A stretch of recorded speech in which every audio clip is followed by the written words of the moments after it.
Hallelujah. आइए हम सब अपनी आंखों को बंद करते हैं, अपने सरों को झुकाते हैं। हमारे प्रेमी सर्वशक्तिमान अनुग्रहकारी पिता, कृपालु और भले पिता, हम आपको धन्यवाद देते हैं परमेश्वर। धन्यवाद देते हैं पिता आज यहाँ आपकी उपस्थिति के लिए। धन्यवाद देते हैं परमेश्वर हमें अपने पूरे मन, बुद्धि, शक्ति, प्राण, हृदय से प्यार करने के लिए। धन्यवाद देते हैं पिता हमें समझने के लिए। धन्यवाद देते हैं पिता हमारी हर दिन की हर ज़रूरत को पूरा करने के लिए। पिता हम आपको धन्यवाद देते हैं, हमें पूरी आज़ादी दिलाई है आपने। आज हम आज़ाद किए गए हैं ताकि हम आपके प्रेम, कृपा और भलाई को आज़ादी के साथ अपने लिए रिसीव कर सकें। धन्यवाद देते हैं पिता जितने लोग यहाँ हैं, जितने लोग ऑनलाइन हैं, सबको आप नामों नाम ब्लेस करें। इनके प्रियजन, इनकी फैमिली, इनके अपने जहाँ भी हैं, जिस भी दुनिया के कोने में हैं, सबको वहाँ पर आप इसी समय छू कर आशीष दीजिए, ब्लेस कीजिए प्रभु यीशु के नाम से। धन्यवाद देती हूँ परमेश्वर। धन्यवाद हम आज आपके करीब आए हैं आपको सुनने के लिए। आपके आपके आपके पास बैठकर आज हम आपको सुनना चाहते हैं। आपकी प्रेम की बातों को आज हम रिसीव करना चाहते हैं और उसके लिए आपका अभिषेक यहाँ है जो हम सब के लिए है, हमें सिखाने के लिए, आपकी बातें समझाने के लिए। धन्यवाद देती हूँ परमेश्वर। मैं आपको सबको परमेश्वर आपके हाथों में देती हूँ। सबको अपने समझ, बुद्धि, ज्ञान और अपने प्रकाश के आत्मा से आप भरेंगे। हर एक की अंडरस्टैंडिंग खुल जाए प्रभु यीशु के नाम से, ताकि जो बातें आज आप इन तक पहुँचाना चाहते हैं ये उन्हें रिसीव करने वाले बने। जितने लोग रास्ते में हैं, जितने लोग आने वाले हैं, सबको आप ब्लेस करें परमेश्वर और हर एक की मदद और सहायता आज आप करेंगे। मैं अपने आप को भी आपके हाथों में सौंपती हूँ। मेरे जीवन को आप अपना रास्ता बनाकर इस्तेमाल करेंगे। मेरी सोचों को, मेरी ज़ुबान को, मेरे हृदय को आप अपनी महिमा के लिए इस्तेमाल करेंगे। सब कुछ के लिए मैं भी आप पर भरोसा रखती हूँ, आपकी ओर ताकती हूँ, आप पर निर्भर होती हूँ यीशु, क्योंकि जैसा आप प्यार करते हैं कोई नहीं कर सकता, जितना आप ख्याल रखते हैं कोई नहीं रख सकता।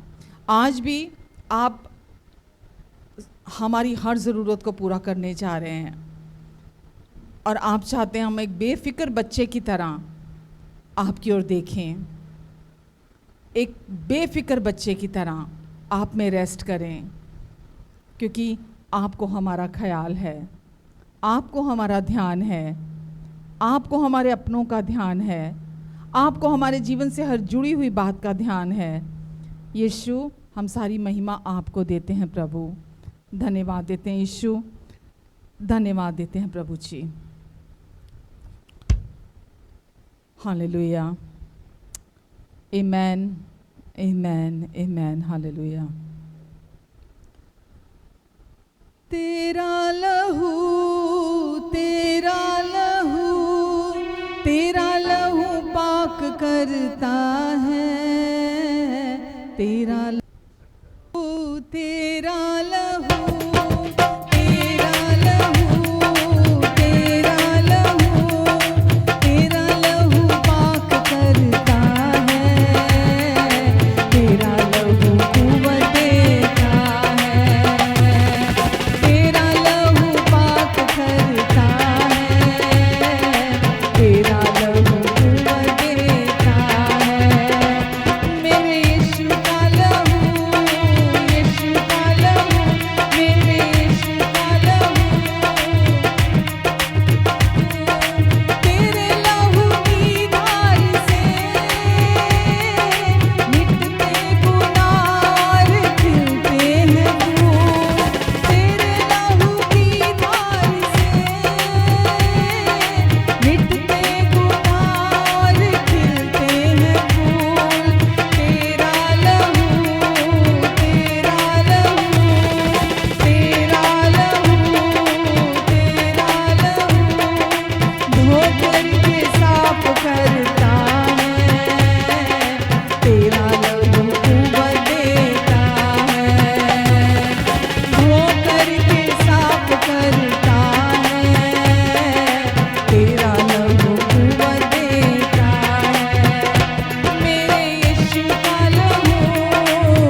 लहू कुव्वत देता है, धो करके साफ करता है, तेरा लहू कुव्वत देता है। मेरे यीशु का लहू, अपने मेमने को ऊंचा उठाइए अपनी स्तुति में। यीशु का लहू मरहम का काम करता है, मेरा लहू कुव्वत देता है। कहिए मरहम, मरहम का काम करता है, तेरा लहू कुव्वत देता है। मेरे यीशु का लहू, यीशु का लहू, मेरे यीशु का लहू, यीशु का लहू, मेरे यीशु का लहू, यीशु का लहू, मेरे यीशु का लहू, यीशु का लहू, मेरे यीशु का लहू, यीशु का लहू, मेरे यीशु का लहू, यीशु का लहू, मेरे यीशु का लहू, यीशु का लहू, मेरे यीशु का लहू, यीशु का लहू, मेरे यीशु का लहू, यीशु का लहू, मेरे यीशु का लहू, यीशु का लहू, मेरे यीशु का लहू, यीशु का लहू। आमेन।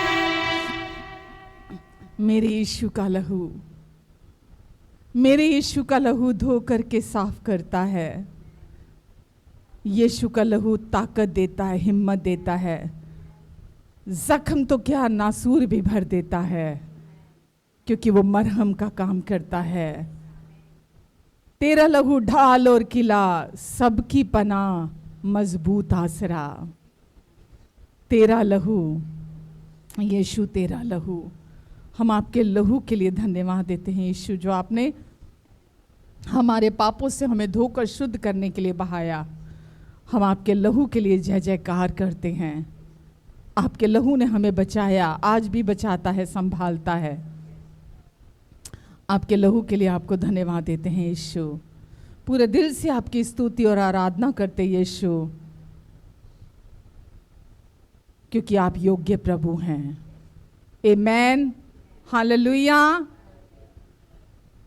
हो तेरी स्तुति और आराधना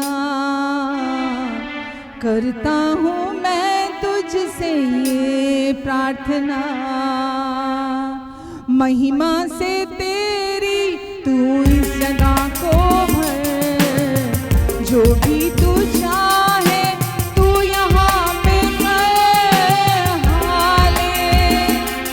हालेलुया, हालेलुया, हालेलुया, हो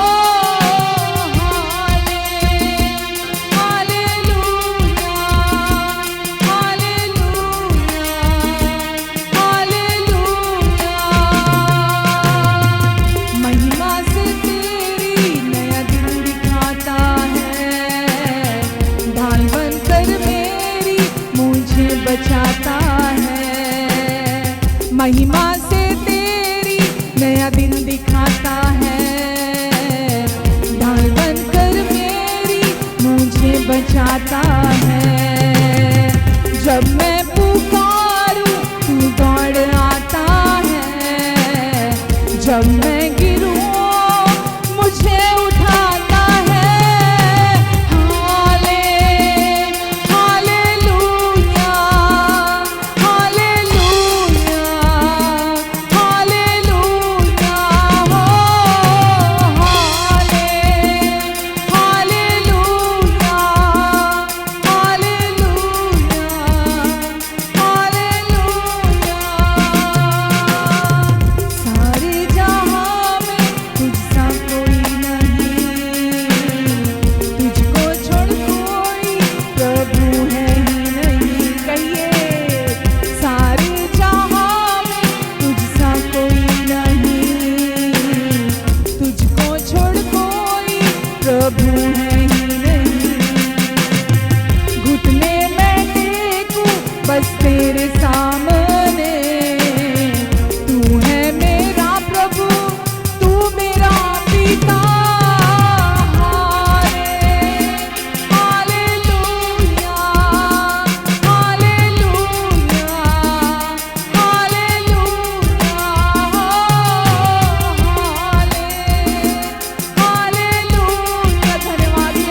बनकर मेरी मुझे बचाता है। कहिए, महिमा से तेरी नया दिन दिखाता है।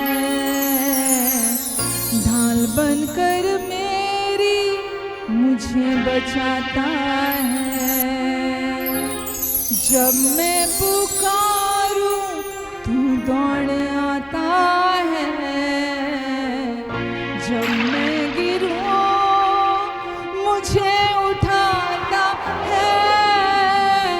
हाले हालेलुया हालेलुया हालेलुया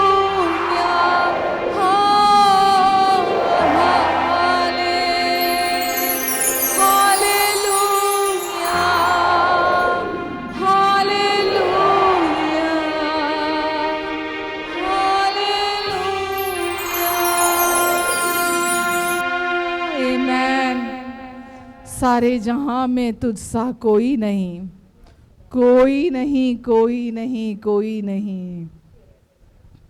यीशु, आपने आज हमारी आंखें खोली हैं ताकि हम सच्चाई को देख सकें, सच्चाई में चल सके। सारे जहां में तुझसा कोई नहीं है, इसीलिए घुटने में टेकूं सिर्फ तेरे सामने, क्योंकि तू है मेरा प्रभु, तू मेरा पिता। आमेन, हालेलुया। वो यीशु जो हर समय आपकी और मेरी ओर देखकर हमें कहता है, तू मेरी प्रिय है, तू मेरी प्रिया है, जिससे मैं अत्यंत प्रसन्न हूं। वो यीशु जो हमें अपने पूरे दिल से प्यार करते हैं, वो यीशु जिसने पिता और हमारे बीच की जो दीवार थी पाप की, उसे अपने लहू से धोकर मिटा डाला, हमें पिता से मिला दिया, हमें अपने साथ एक कर लिया।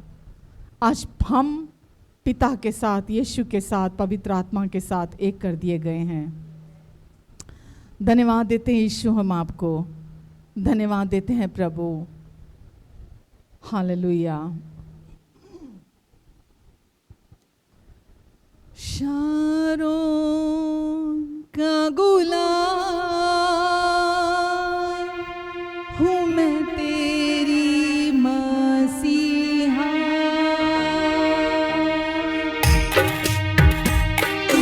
शारोन का गुलाम हूँ मैं तेरी मसीहा। फिर से शारोन का गुलाम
ओरिजिनल सॉन्ग कहता है शारून को गुलाब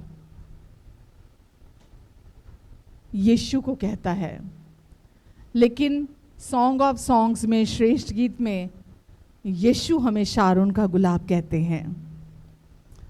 शारोन का गुलाब जो सबसे खूबसूरत गुलाब है, यीशु आपको और मुझे शारोन का गुलाब कहते हैं।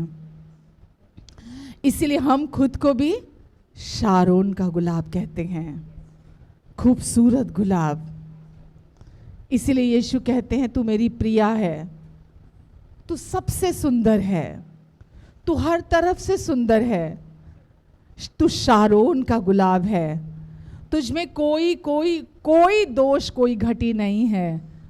इसलिए जो यीशु कहते हैं हम भी वही कहते हैं, क्योंकि हम यीशु की वॉइस हैं, हम यीशु की वॉइस हैं, हम यीशु की आवाज़ हैं। हम भी यही कहते हैं कि शारोन का गुलाब हूँ मैं तेरी मसीहा, तू मुझे जल देता जो जल मुझे तृप्त कर देता है।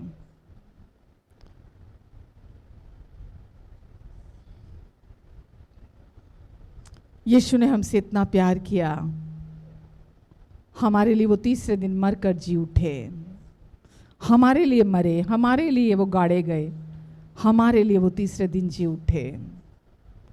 प्रभु यीशु मसीह, आप हमारे बहुत अच्छे प्रेमी यीशु हैं, क्योंकि आप हमें अपने पूरे मन, बुद्धि, शक्ति, पूरे हृदय से प्यार करते हैं और हम घमंड करते हैं आपके प्यार पर।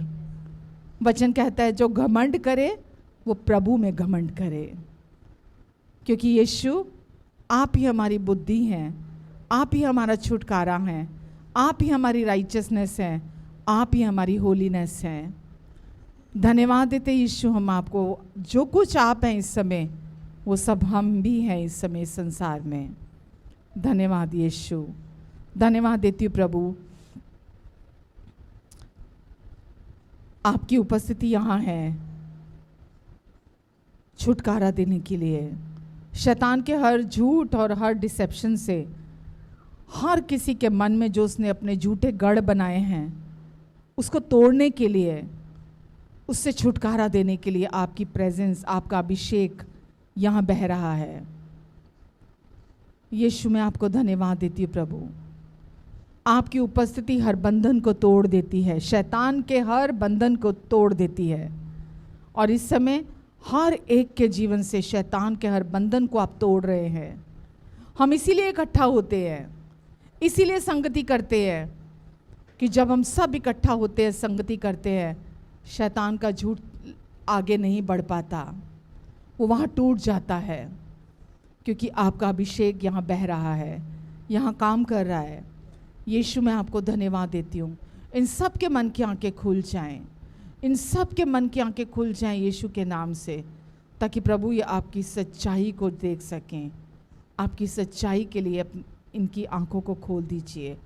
धन्यवाद यीशु, धन्यवाद देती हूँ प्रभु, धन्यवाद जो कुछ आप यहाँ आज कर रहे हैं, धन्यवाद देती हूँ प्रभु मैं आपको। धन्यवाद यीशु, सबको ब्लेस करें, इनके अपनों को ब्लेस करें, इनकी सारी ज़रूरतों को अपनी महिमा के उस धन से जो मसीह यीशु में है, आप सब कुछ को सिद्धता से पूरा करेंगे। धन्यवाद यीशु, धन्यवाद प्रभु, धन्यवाद। आमेन, आमेन, आमेन। वचन सामर्थी है कि नहीं? पवित्र आत्मा के द्वारा वो हमारे जीवन के हर, हमारे अंदर, हमारे बाहर सब कुछ को संभालने की सामर्थ्य रखता है। इसीलिए हम दुनिया से अलग हैं। दुनिया वचन के बिना है, हमारे हाथ में वचन की तलवार है। हमारे पास परमेश्वर का वचन है जो हमारे अंदर निरंतर काम करता है, जो हमारे अंदर हर समय जो हमारा पुराना रास्ता था, जो पुरानी बातें थी, जो पुरानी लाइफ थी, जिसको हम सच मानते आ रहे थे ना, उससे हमें परमेश्वर की ओर लेकर आता है, हमें सच की ओर मोड़ता है, हमें सच की तरफ लेकर आता है। आमेन। यही हम हर दिन परमेश्वर से सीख रहे हैं, और यही हमारी लाइफ में आज़ादी को लेकर आता है। लास्ट वीक हमने क्या वचन शेयर किया था क्या कृपा, प्रेम, प्रेम, भलाई, क्या?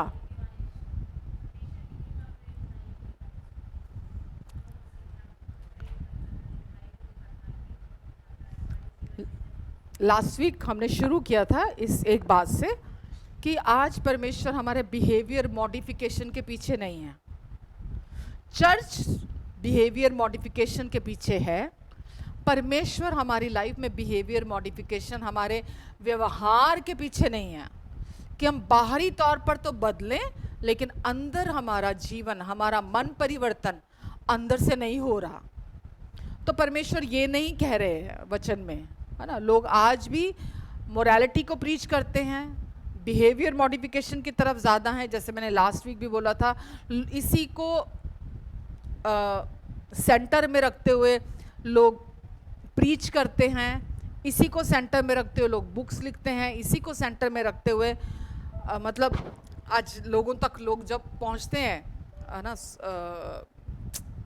गॉस्पेल लेकर, तो उनका मकसद ये होता है कि लोगों का बाहरी बर्ताव बदल जाए। लेकिन परमेश्वर ने हमें सिखाया है कि अंदर हमारा हृदय परिवर्तन, वो हमारी जिंदगी में वो कैसे संभव है, जो दुनिया के लिए संभव नहीं है वो हमारे लिए संभव है।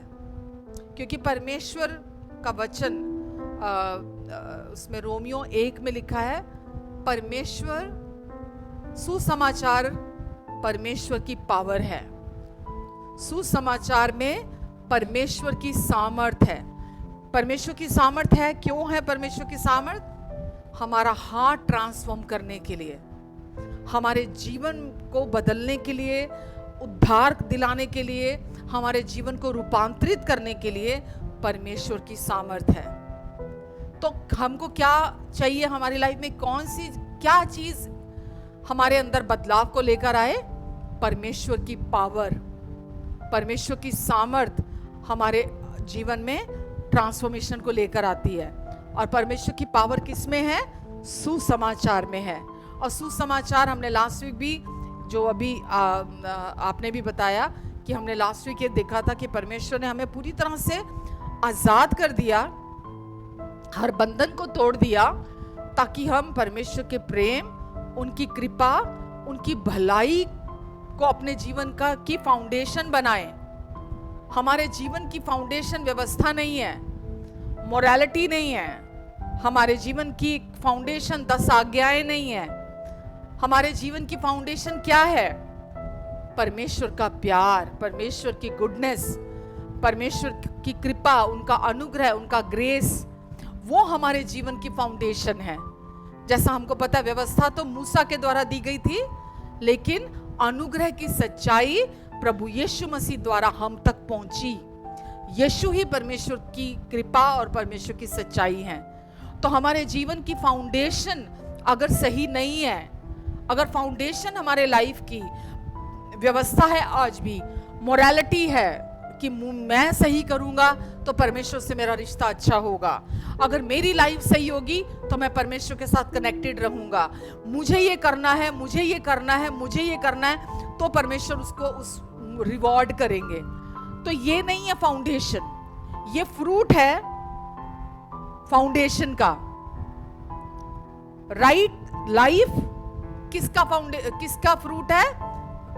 राइट बिलीव का।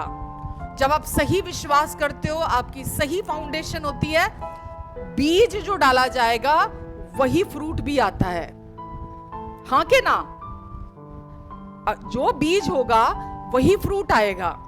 तो आपको जो फाउंडेशन है अपनी, उसको परमेश्वर के प्यार, उनकी भलाई, उनकी कृपा को बनाना है। परमेश्वर ने, मैंने लास्ट वीक भी बोला था, आपको और मुझे क्यों फ्री किया?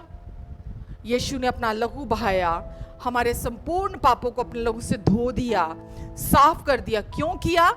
ताकि हम आजाद हो जाएं परमेश्वर से रिसीव करने के लिए। क्या रिसीव करने के लिए? 10 आज्ञाएं, मॉरल वैल्यूज, क्या रिसीव करने के लिए तैयार हो जाएं? परमेश्वर के प्यार को। यही सच्चाई है कि परमेश्वर प्रेम है और हमेशा प्रेम है। यही सच्चाई है कि परमेश्वर भले पिता हैं और हमेशा भले पिता है। हमने एक वर्स देखी थी, इफिशियन देखी थी, इफिशियन ही देखी थी,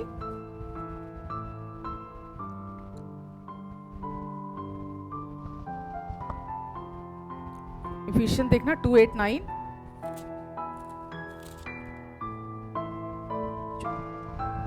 क्योंकि विश्वास के द्वारा, नहीं रोमियो थी शायद, 2:4। क्या देखा था हमने? क्या तो उसकी कृपा और सहनशीलता और धीरज रूपी धन को तुच्छ जानता है? क्या तू परमेश्वर की कृपा को, परमेश्वर की सहनशीलता को और उन परमेश्वर की धीरज रूपी धन को तुच्छ जानता है? क्या ये नहीं समझता कि परमेश्वर की कृपा, कि परमेश्वर की कृपा यानी कि परमेश्वर की भलाई तुझे मन फिराव को सिखाती है? परमेश्वर की भलाई तुझे मन फिराव की तरफ लेकर जाती है। तो ना तो व्यवस्था आपके जीवन में मन फिराव को लेकर आएगी, आपकी लाइफ ट्रांसफॉर्मेशन अगर आप देखना चाहते हैं लाइफ में, तो ना तो व्यवस्था से आएगा, ना मोरालिटी को प्रीच करने से आएगा, ना 10 कमांडमेंट्स को फॉलो करने से आएगा। आपका मन फिराव होगा, जिसको रियल ट्रांसफॉर्मेशन कहा जाता है, सच्चा बदलाव जिसको कहा जाता है, जिसको सच्चा रूपांतरण कहा जाता है, वो इन चीजों से नहीं आता। एक्चुअल ट्रांसफॉर्मेशन किससे आता है? परमेश्वर के क्रोध से नहीं, परमेश्वर व्यवस्था से नहीं, परमेश्वर के दंड देने से नहीं। किससे आता है? परमेश्वर की भलाई से। किससे आता है? आपको अपनी लाइफ में चमत्कार चाहिए तो किससे आएंगे? परमेश्वर के क्रोध से। अगर आपको अपनी लाइफ में ब्लेसिंग्स चाहिए तो क्या परमेश्वर के क्रोध से आएंगी? कुछ भी चाहिए आपको और मुझे अपनी लाइफ में, वो परमेश्वर की कृपा और परमेश्वर की भलाई से हम रिसीव करते हैं। कोई भी परमेश्वर, कुछ भी परमेश्वर से हम व्यवस्था के द्वारा रिसीव नहीं करते हैं, क्रोध से रिसीव नहीं करते हैं। परमेश्वर की भलाई हर समय हमारे जीवन को ब्लेस करना चाहती है। समझ रहे हैं आप? गलातियों निकालें, गलातियों 3, गलेशियन चैप्टर 3,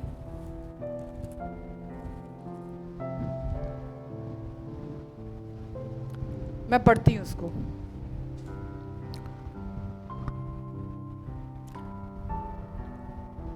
हमारा उद्धार विश्वास से अनुग्रह के द्वारा हुआ है, जो सबसे बड़ा काम था, जो आपकी और मेरी लाइफ का सबसे बड़ा काम था, वो परमेश्वर के अनुग्रह पर विश्वास करने से हुआ है। अब यहां लिखा है, हे निर्बुद्धि। निर्बुद्धि अच्छा वर्ड है, फुलिश अच्छा वर्ड है। परमेश्वर बोल रहे हैं, हे निर्बुद्धि गलातियों के लोगों को बोल रहे हैं, किसने तुमको मोह लिया, मतलब ठग दिया तुमको। तुम्हारी तो मानो आंखों के सामने यीशु मसीह क्रूस पर दिखाया गया था। मैं तुमसे केवल ये जानना चाहता हूं कि तुमने जो आत्मा पाया, पवित्र आत्मा को, क्या व्यवस्था के कामों से प्राप्त किया या विश्वास के सुसमाचार से पाया तुमने? ठीक है?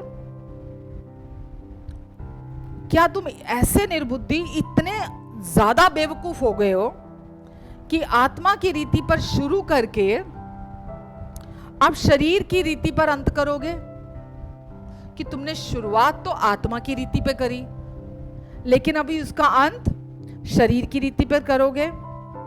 क्या तुमने इतना दुख यूं ही उठाया, परंतु कदाचित व्यर्थ नहीं।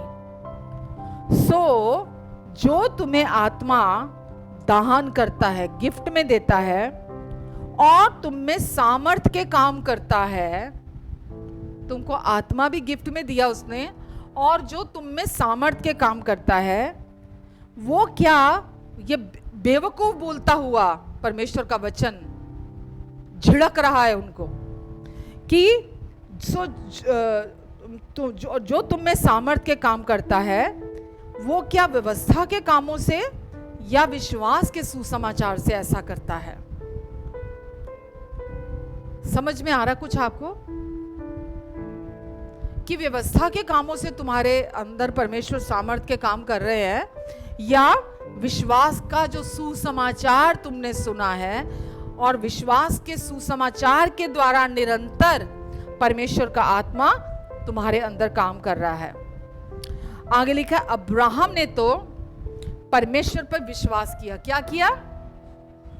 आपको मैं बताऊं, अब्राहम जब था तब तक व्यवस्था नहीं दी गई थी।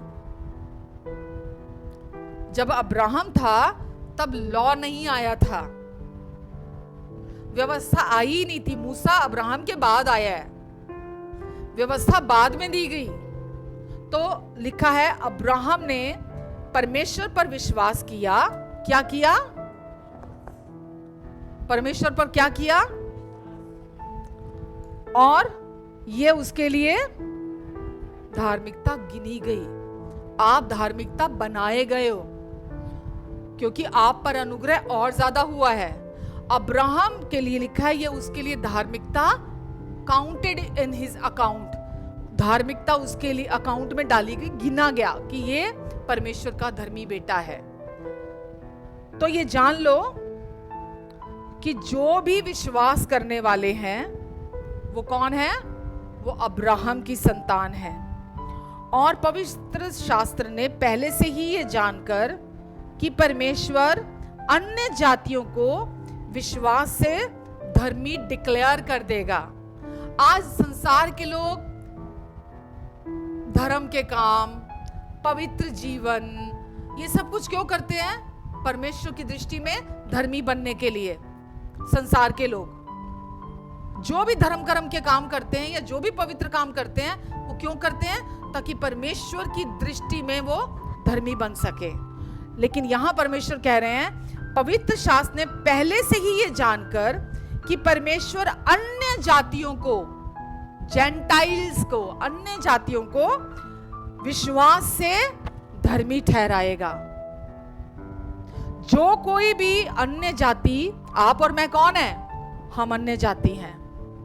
परमेश्वर का वचन कह रहा है, जो कोई भी विश्वास करेगा सुसमाचार पर, वो भी अब्राहम के समान विश्वास के द्वारा ही धर्मी ठहराया जाएगा।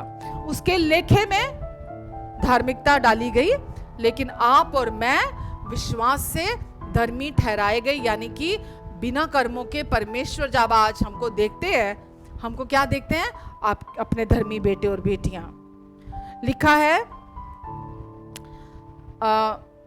और पवित्र शास्त्र ने पहले से ये जानकर कि परमेश्वर अन्य जातियों को विश्वास से धर्मी ठहराएगा, पहले ही से अब्राहम को यह सुसमाचार सुना दिया कि तुझ में सब जातियां आशीष पाएंगी। व्यवस्था नहीं दी गई थी, यहां पे कोई व्यवस्था की बात यहां नहीं हो रही है, कोई 10 कमांडमेंट्स की, कोई मोरालिटी की बात यहां नहीं हो रही है।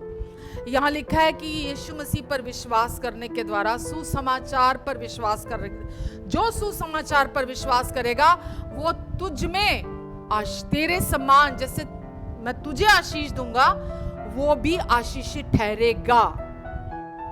आप और मैं भी आशीषित हैं आज, क्योंकि हमने सुसमाचार पर विश्वास किया है। तो जो विश्वास करने वाले हैं, आप विश्वास करने वालों में से हैं के व्यवस्था पर चलने वालों में से हैं? विश्वास करने वालों में से हैं। तो जो भी विश्वास करने वाले हैं वो विश्वासी अब्राहम के साथ आशीष पाते हैं। किसके द्वारा? विश्वास करने के द्वारा अब्राहम के साथ आशीष पाते हैं। जितने लोग 10 कमांडमेंट्स भी और उसके अलावा भी जितने लॉज दिए गए थे, ठीक है, सेरेमोनियल लॉज, और उसके अलावा भी तू ये मत करना, तू ये मत करना, तू ये मत करना। अगर आप पुराने नियम में जाओगे आपको सारी आज्ञाएं मिल जाएंगी वहां पर। 600 कुछ हैं जिसका इंसान को पालन करना है। कितनी? 600 कुछ। परमेश्वर से ब्लेसिंग को रिसीव करने के लिए 600 कुछ आज्ञाएं हैं, 613 हैं या कितनी हैं, सबकी सब का पालन करना पड़ेगा। तो जितने लोग व्यवस्था के कामों पर भरोसा रखते हैं, जितने लोग ये बोलते कि मैं तो एक अच्छा इंसान बनकर जीऊंगा, मेरे लिए तो एक अच्छा ह्यूमन बनना ही सब कुछ है, एक अच्छा इंसान बनना, अच्छे कर्म करना मेरे लिए तो सब कुछ है, मैं नहीं जानता किसी को भी, मैं नहीं जानता यीशु को, मैं नहीं जानता, मेरे को तो लिखा गया जो कुछ मालूम है। जितने भी लॉज दिए गए हैं, आज अन्य जाति भी, आप और मैं भी, हम अनजाने में उनको फॉलो करते हैं। आप और मैं, हम नहीं जानते थे बाइबल, हम नहीं जानते थे परमेश्वर का वचन, हम नहीं जानते थे 10 कमांडमेंट्स, लेकिन वहां लिखा तू झूठ मत बोलना, हम भी जाने अनजाने उसका पालन करते रहे हैं, जबकि हमको नहीं मालूम था। तू चोरी ना करना, हम भी जाने अनजाने उसके अधीन चल रहे थे। तू अपने माता पिता का आदर करना, हम भी जाने अनजाने उसके नीचे चल रहे थे। तो बहुत लोग सोचते हैं ये सिर्फ 10 कमांडमेंट जो हैं, 10 आज्ञाएं जो हैं, बस इतनी मेरे लिए बहुत है। वो बोलते सोचते हैं कि इतने का पालन कर लूंगा तो बस परमेश्वर मेरे से खुश रहेंगे और मेरा परमेश्वर के साथ रिश्ता अच्छा रहेगा और परमेश्वर मुझे ब्लेस करेंगे। पर वो 10 आज्ञाएं नहीं है, सिर्फ 613 कमांडमेंट्स हैं। आगे मैं इसको आपको इसका मतलब बताऊंगी। तो जितने लोग व्यवस्था के कामों पर भरोसा रखते हैं, यानी कि जो कहता है कि व्यवस्था, लॉ, 10 कमांडमेंट्स, 613 कमांडमेंट्स आज के लिए भी हैं, एप्लीकेबल हैं, आज भी उनका अस्तित्व है। जो आज भी बोलते कि नहीं व्यवस्था अभी खत्म नहीं हुई है, हमको तो अभी भी 10 कमांडमेंट मानने हैं, सब मानना है, हमको तो लॉ सारे मानने हैं, क्योंकि वो परमेश्वर ने दिए थे। ठीक है, परमेश्वर ने दिए थे, परमेश्वर ने कैंसिल भी किए हैं, वो उस पर कोई नहीं जाता। तो क्या लिखा है, जितने लोग व्यवस्था के कामों पर आज भी भरोसा रखते हैं, वो क्या है, वो सब के सब श्राप के अधीन है, श्राप के अंडर में है। जो आज भी, जिसको परमेश्वर ने व्यर्थ ठहरा दिया, हमने लास्ट वीक पढ़ा था हिब्रूज में, इब्रानियों 8 में पढ़ा था कि परमेश्वर ने, क्योंकि व्यवस्था का पालन इंसान नहीं कर पाया, परमेश्वर ने उसको निष्फल कर दिया, उसको व्यर्थ ठहरा दिया था। लेकिन जितने लोग आज भी ये मानते हैं, मानो, जिसको मानना है माने, लेकिन वो श्राप के अधीन है। क्यों श्राप के अधीन है? अगर 613 आज्ञाएं हैं, अगर कोई व्यक्ति 612 का पालन करता है, एक से चूक जाता है, वो सबका अपराधी ठहरता है। तो परमेश्वर जानते हैं कि हम में से कोई उसका पालन नहीं कर पाया, इसीलिए विश्वास से, परमेश्वर की कृपा के द्वारा, परमेश्वर के अनुग्रह के द्वारा परमेश्वर ने हमारा उद्धार कराया। और ये हमारे कर्मों से नहीं हुआ कि कोई बोस्ट करे, ये परमेश्वर की कृपा से हुआ है। आगे यहां लिखा है, क्योंकि लिखा है, जो कोई व्यवस्था की पुस्तक में लिखी हुई सब बातों को करने में स्थिर नहीं रहता। सब बातें कितनी? यस। जो कोई व्यक्ति, आप बोले मैं तो ये भी करता हूं, मैं तो ये भी कर लेता हूं, हाँ ये भी मानता हूं, मैं तो ये भी मानता हूं, मैं तो ये नहीं करता, मैं तो ये नहीं करता, वचन लिखा, जो सब बातों को करने में स्थिर, कंसिस्टेंट, पूरी रीति से जो नहीं करता, वो अपने आप को श्राप के अधीन लेके आता है। अफोर्ड कर सकते हो आप श्राप अपने लाइफ में? हम व्यवस्था के अधीन है ही नहीं है। यीशु आए थे व्यवस्था के अधीनों को छुटकारा दिलाने के लिए। ठीक है, तो लिखा है, जो कोई व्यवस्था की पुस्तक में लिखी हुई सब बातों को करने में स्थिर नहीं रहता, वो श्रापित है। पर यह बात प्रकट है कि व्यवस्था के थ्रू परमेश्वर के यहां कोई धर्मी नहीं ठहरता, क्योंकि धर्मी जन विश्वास से जीवित रहेगा। विश्वास से बचाया गया और विश्वास से ही जीवित भी रहेगा। क्यों कहा? क्योंकि व्यवस्था के द्वारा परमेश्वर के यहाँ कोई धर्मी नहीं ठहरता। तो उसके पीछे क्यों जाना? जो परमेश्वर खुद बोल रहे हैं व्यवस्था के द्वारा कभी कोई धर्मी नहीं ठहर सकता। तो आगे लिखा है, क्योंकि धर्मी जन विश्वास से जीवित रहेगा, पर व्यवस्था का विश्वास से कुछ संबंध है ही नहीं है। पर जो उनको मानेगा वो उनके कारण जीवित रहेगा। तो गलातियों के पुस्तक में ये है। तो इसका मतलब क्या है कि सबसे इंपॉर्टेंट बात ये है कि परमेश्वर ने अब विश्वास के द्वारा अनुग्रह से उनका उद्धार कराया था, और वो सब विश्वास से चल भी रहे थे। जिस विश्वास ने उनको बचाया था उसी विश्वास के द्वारा वो चल रहे थे। परमेश्वर उनके बीच में, हमने पढ़ा, चमत्कार कर रहे थे, बड़े बड़े काम कर रहे थे उनके बीच में, पवित्र आत्मा की सामर्थ के द्वारा हो रहे थे उनके बीच में काम। लेकिन फिर अचानक जो उनको डांट मिल रही है वो ये कि तुम कहां से शुरू, आत्मा के द्वारा तुमने शुरू किया। परमेश्वर ने इतने बड़े बड़े काम तुम्हारे लाइफ में किए, इतने चमत्कार तुम्हारे लाइफ में तुमने देखे हैं, और तुम पागल हो गए हो क्या? इतने बेवकूफ हो क्या? तुमको समझ में नहीं आता क्या कि वो परमेश्वर जो तुम्हारे बीच में वो काम कर रहा था, अब तुमने एक अलग ही रास्ता चुन लिया है? क्या मतलब हुआ कि वो सच्चाई के रास्ते से भटक गए। अब उनको ये लगने लगा कि हम भले काम करेंगे, हम अच्छा इंसान बनेंगे, हमारी भलाई के ऊपर परमेश्वर के चमत्कार टिके हुए हैं।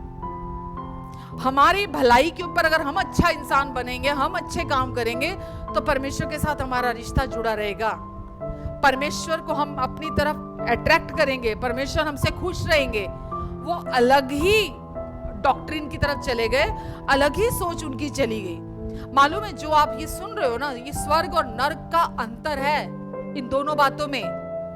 धर्मी जन केवल विश्वास से जिंदा रहेगा, और जो व्यक्ति व्यवस्था को मानता है वो व्यवस्था के द्वारा जिंदा रहेगा। धर्मी जन अब्राहम के तरह आशीषों के नीचे रहेगा, लेकिन जो व्यक्ति मोरालिटी को अपनी लाइफ की फाउंडेशन बनाता है, जो ये बोलता है मैं तो एक अच्छा इंसान हूं, मैं तो बहुत अच्छा हूं, मैं दूसरों की तरह नहीं हूं, दूसरे लोग खराब हैं, दूसरे लोग चोर हैं, डाकू हैं, लालची हैं, लोभी हैं, दयालु नहीं है, दूसरे लोग, पर मैं तो हूं। लेकिन फाउंडेशन सुसमाचार नहीं है, परमेश्वर का प्रेम, परमेश्वर की भलाई, परमेश्वर की कृपा नहीं है। वो व्यक्ति अपने आप को किसके नीचे ले आता है? श्राप के नीचे लेकर आता है। और पौलुस उनको इसीलिए डांट रहा है कि क्या हो गया तुमको? शुरुआत तो तुमने बहुत अच्छी की थी, तुम केवल परमेश्वर के वचन को सुनकर विश्वास से चल रहे थे, बस तुम्हारा ध्यान और कहीं नहीं था, तुम डिस्ट्रैक्ट नहीं हो रहे थे, क्योंकि तुम केवल वचन को सुन रहे थे, विश्वास कर रहे थे, और परमेश्वर तुम्हारे बीच चमत्कार कर रहे थे, परमेश्वर के बड़े बड़े काम तुम्हारे बीच में हो रहे थे। पर फिर अब तुमको ये क्या हो गया? क्यों छोड़ दिया तुमने उस सुसमाचार को जो तुमने शुरुआत में सुना था? प्रकाशित वाक्य 2:5 में अगर आप देखोगे, वहां भी लिखा है, परमेश्वर ने वहां लिखा है, वहां भी कलीसिया को डांट रहे हैं, विश्वासी हैं जिनको परमेश्वर डांट रहे हैं, और वहां बोला है परमेश्वर ने कि वो जैसे तुमने शुरुआत की थी अपनी, वापिस आ जाओ ना उस पे। जिस तरह से तुमने अपनी शुरुआत की थी, तो क्या तुमने अपना कर्मों से उद्धार कराया था? आपका मेरा उद्धार कर्मों से हुआ है क्या? हमारे भले कामों के द्वारा हुआ है क्या? नहीं हुआ। हमारे कर्मों से, हमारे भले कामों से हमारा उद्धार नहीं हुआ।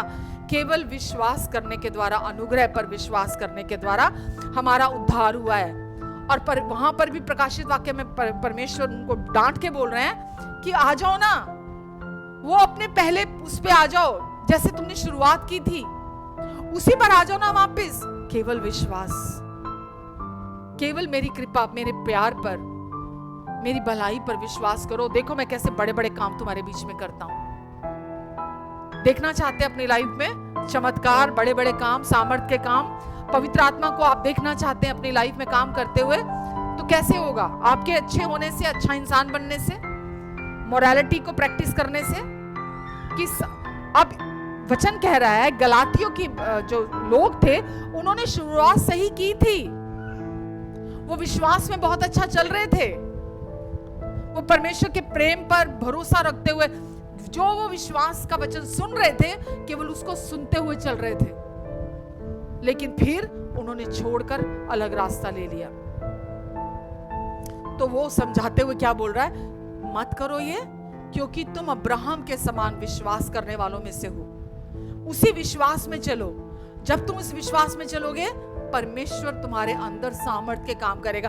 आपके रियल हार्ट ट्रांसफॉर्मेशन के लिए, आपके अंदर के बदलाव के लिए आपको आपके अच्छे काम नहीं चाहिए, आपको परमेश्वर की पावर चाहिए, होली स्पिरिट की पावर चाहिए, पवित्र आत्मा की सामर्थ्य चाहिए, ताकि वो आपको अंदर से बदल सके, आपके अंदर से काम कर सके। क्रिश्चियन लाइफ, मसीह जीवन अंदर से बाहर का है, इनसाइड आउट।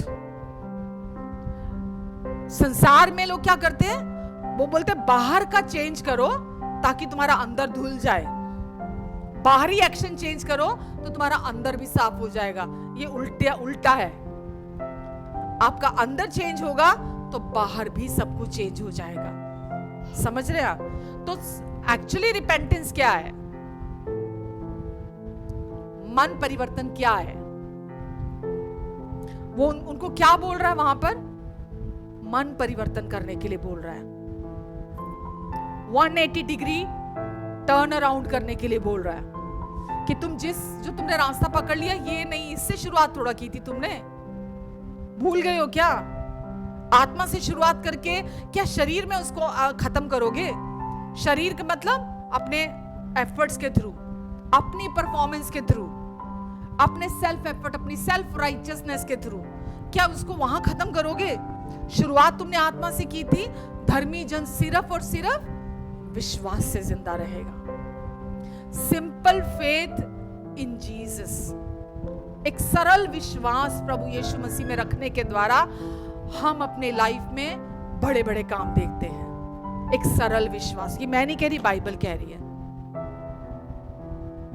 सिर्फ सुसमाचार पर विश्वास करने के द्वारा परमेश्वर ने आपका उद्धार आपके कामों को देखते हुए, आपकी परफॉर्मेंस को देखते हुए नहीं किया। अपने भलाइयों से, अपने भले, परमेश्वर क्योंकि भले पिता हैं, इस वजह से उन्होंने आपका उद्धार कराया है। आपके अच्छे कर्म या आपकी लिस्ट देखकर आपका उद्धार नहीं कराया है। आमेन। तो विश्वास किस पे करना है? हर दिन। रिपेंटेंस का क्या मतलब है? हर दिन अपना फोकस परमेश्वर की सच्चाई पर लेकर आना।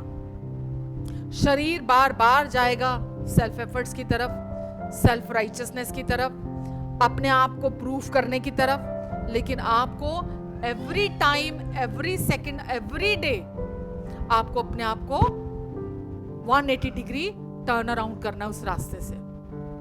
हालेलुया। तो आपने अपना जीवन किस में शुरू किया?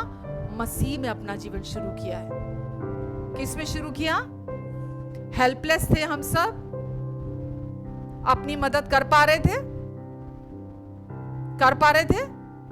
अगर बीमार थे, शारीरिक तौर पर बीमार थे, मानसिक तौर पर, कोई किसी तरह से कमजोर था, कोई किसी तरह से कमजोर था, मजबूर थे, लाचार थे, बिल्कुल हेल्पलेस थे हम, लेकिन मसीह में हमने अपने जीवन की शुरुआत की। मसीह ने हमें उस पुराने जीवन से बाहर निकाला, प्रभु यीशु मसीह ने। और अभी गलातियों की कलीसिया जैसा नहीं बनना। परमेश्वर चाहते हैं आप केवल सच्चाई के पीछे चलो, केवल उनकी सच्चाई। उनकी सच्चाई क्या है? अनुग्रह की सच्चाई। सिर्फ उसके पीछे चलो ताकि होली स्पिरिट आपके जीवन में काम कर सके। थोड़ा एक्सप्लेन करो। क्या समझ में आया आपको कि गलातियों की कलीसिया आप और हमारे जैसे लोग ही थे? उन्होंने शुरुआत भी आप और हमारे जैसे ही की थी। क्या है जिसको परमेश्वर आपको बोल रहे हैं कि आपको अपना ध्यान रखना है, सचेत रहना है? किस चीज से?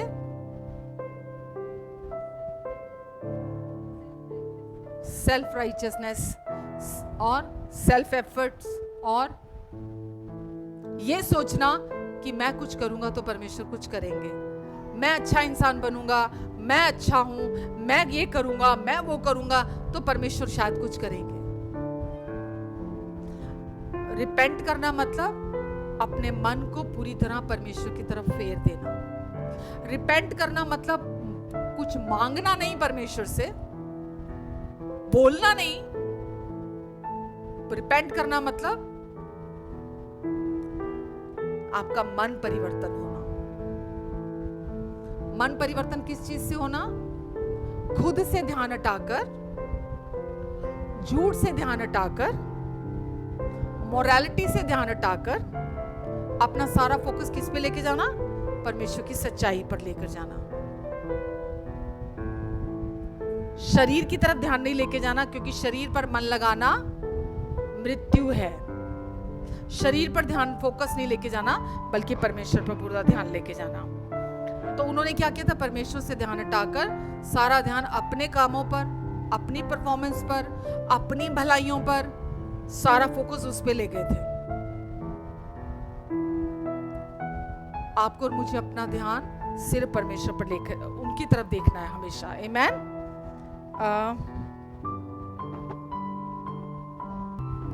अब्राहम के बारे में लिखा है रोमियो 4:13।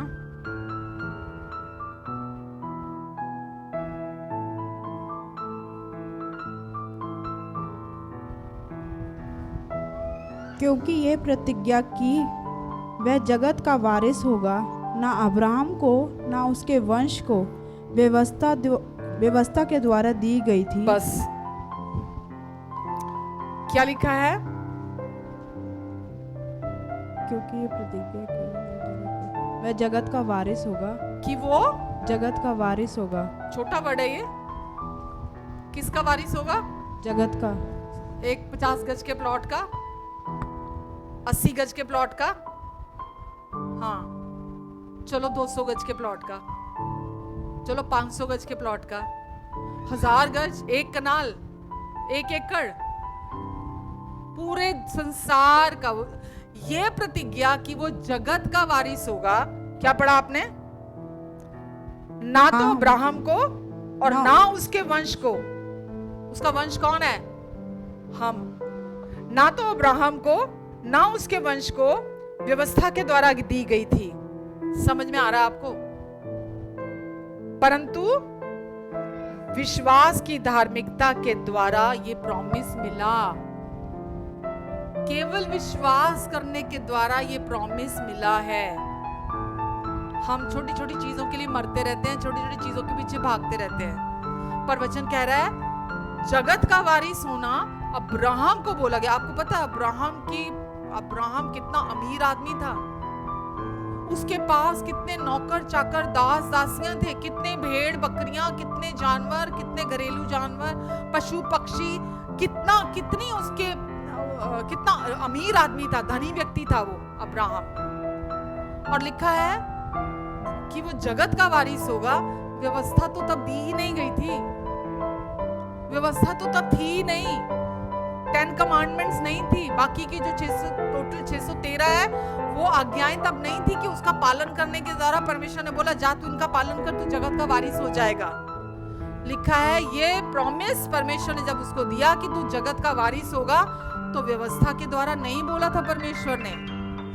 हमको तो मालूम है आपको, जेंटाइल्स, हम लोग अन्य जाति कभी भी व्यवस्था के अधीन नहीं थे। हेलो, हम कभी भी व्यवस्था के अधीन नहीं थे।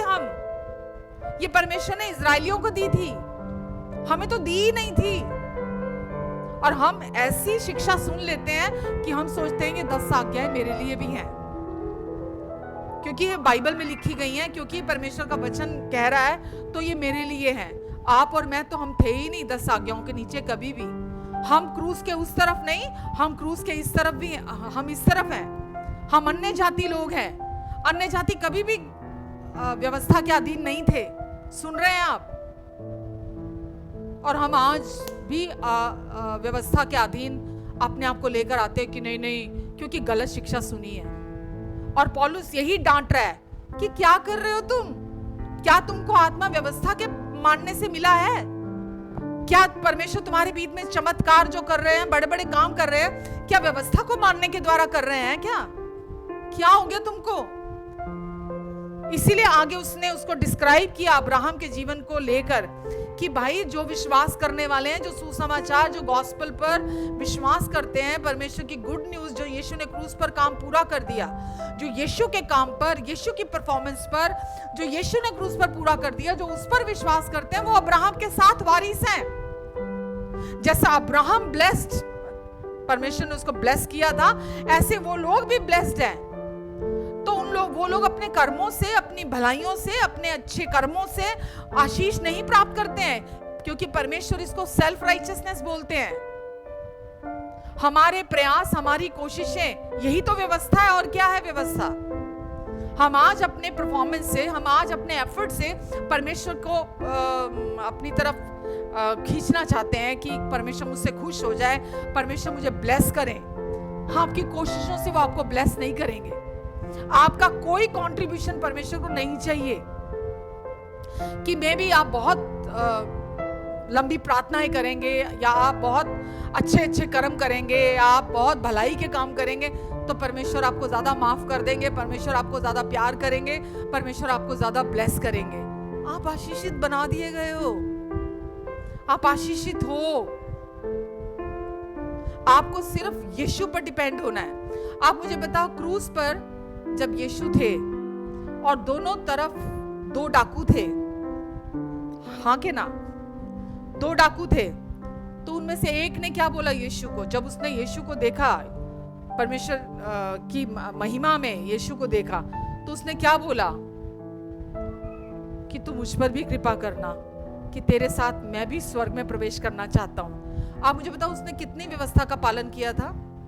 कितना अच्छा व्यक्ति था, कितने भले काम वो कर रहा था, कितनी बाइबल पढ़ी थी उसने, कितनी लंबी लंबी प्रार्थनाएं की थी उसने, कितने दान दिए थे उसने। वो एक डाकू था, हत्यारा था, लेकिन लास्ट सेकंड में जब उसने विश्वास किया, प्रभु यीशु मसीह को अपने लाइफ के सेंटर में लेके आया, जब उसने यीशु मसीह की तरफ देखा, तो यीशु ने बोला, निश्चय ही तू आज ही मेरे साथ स्वर्ग में प्रवेश करेगा। आप समझ रहे हैं?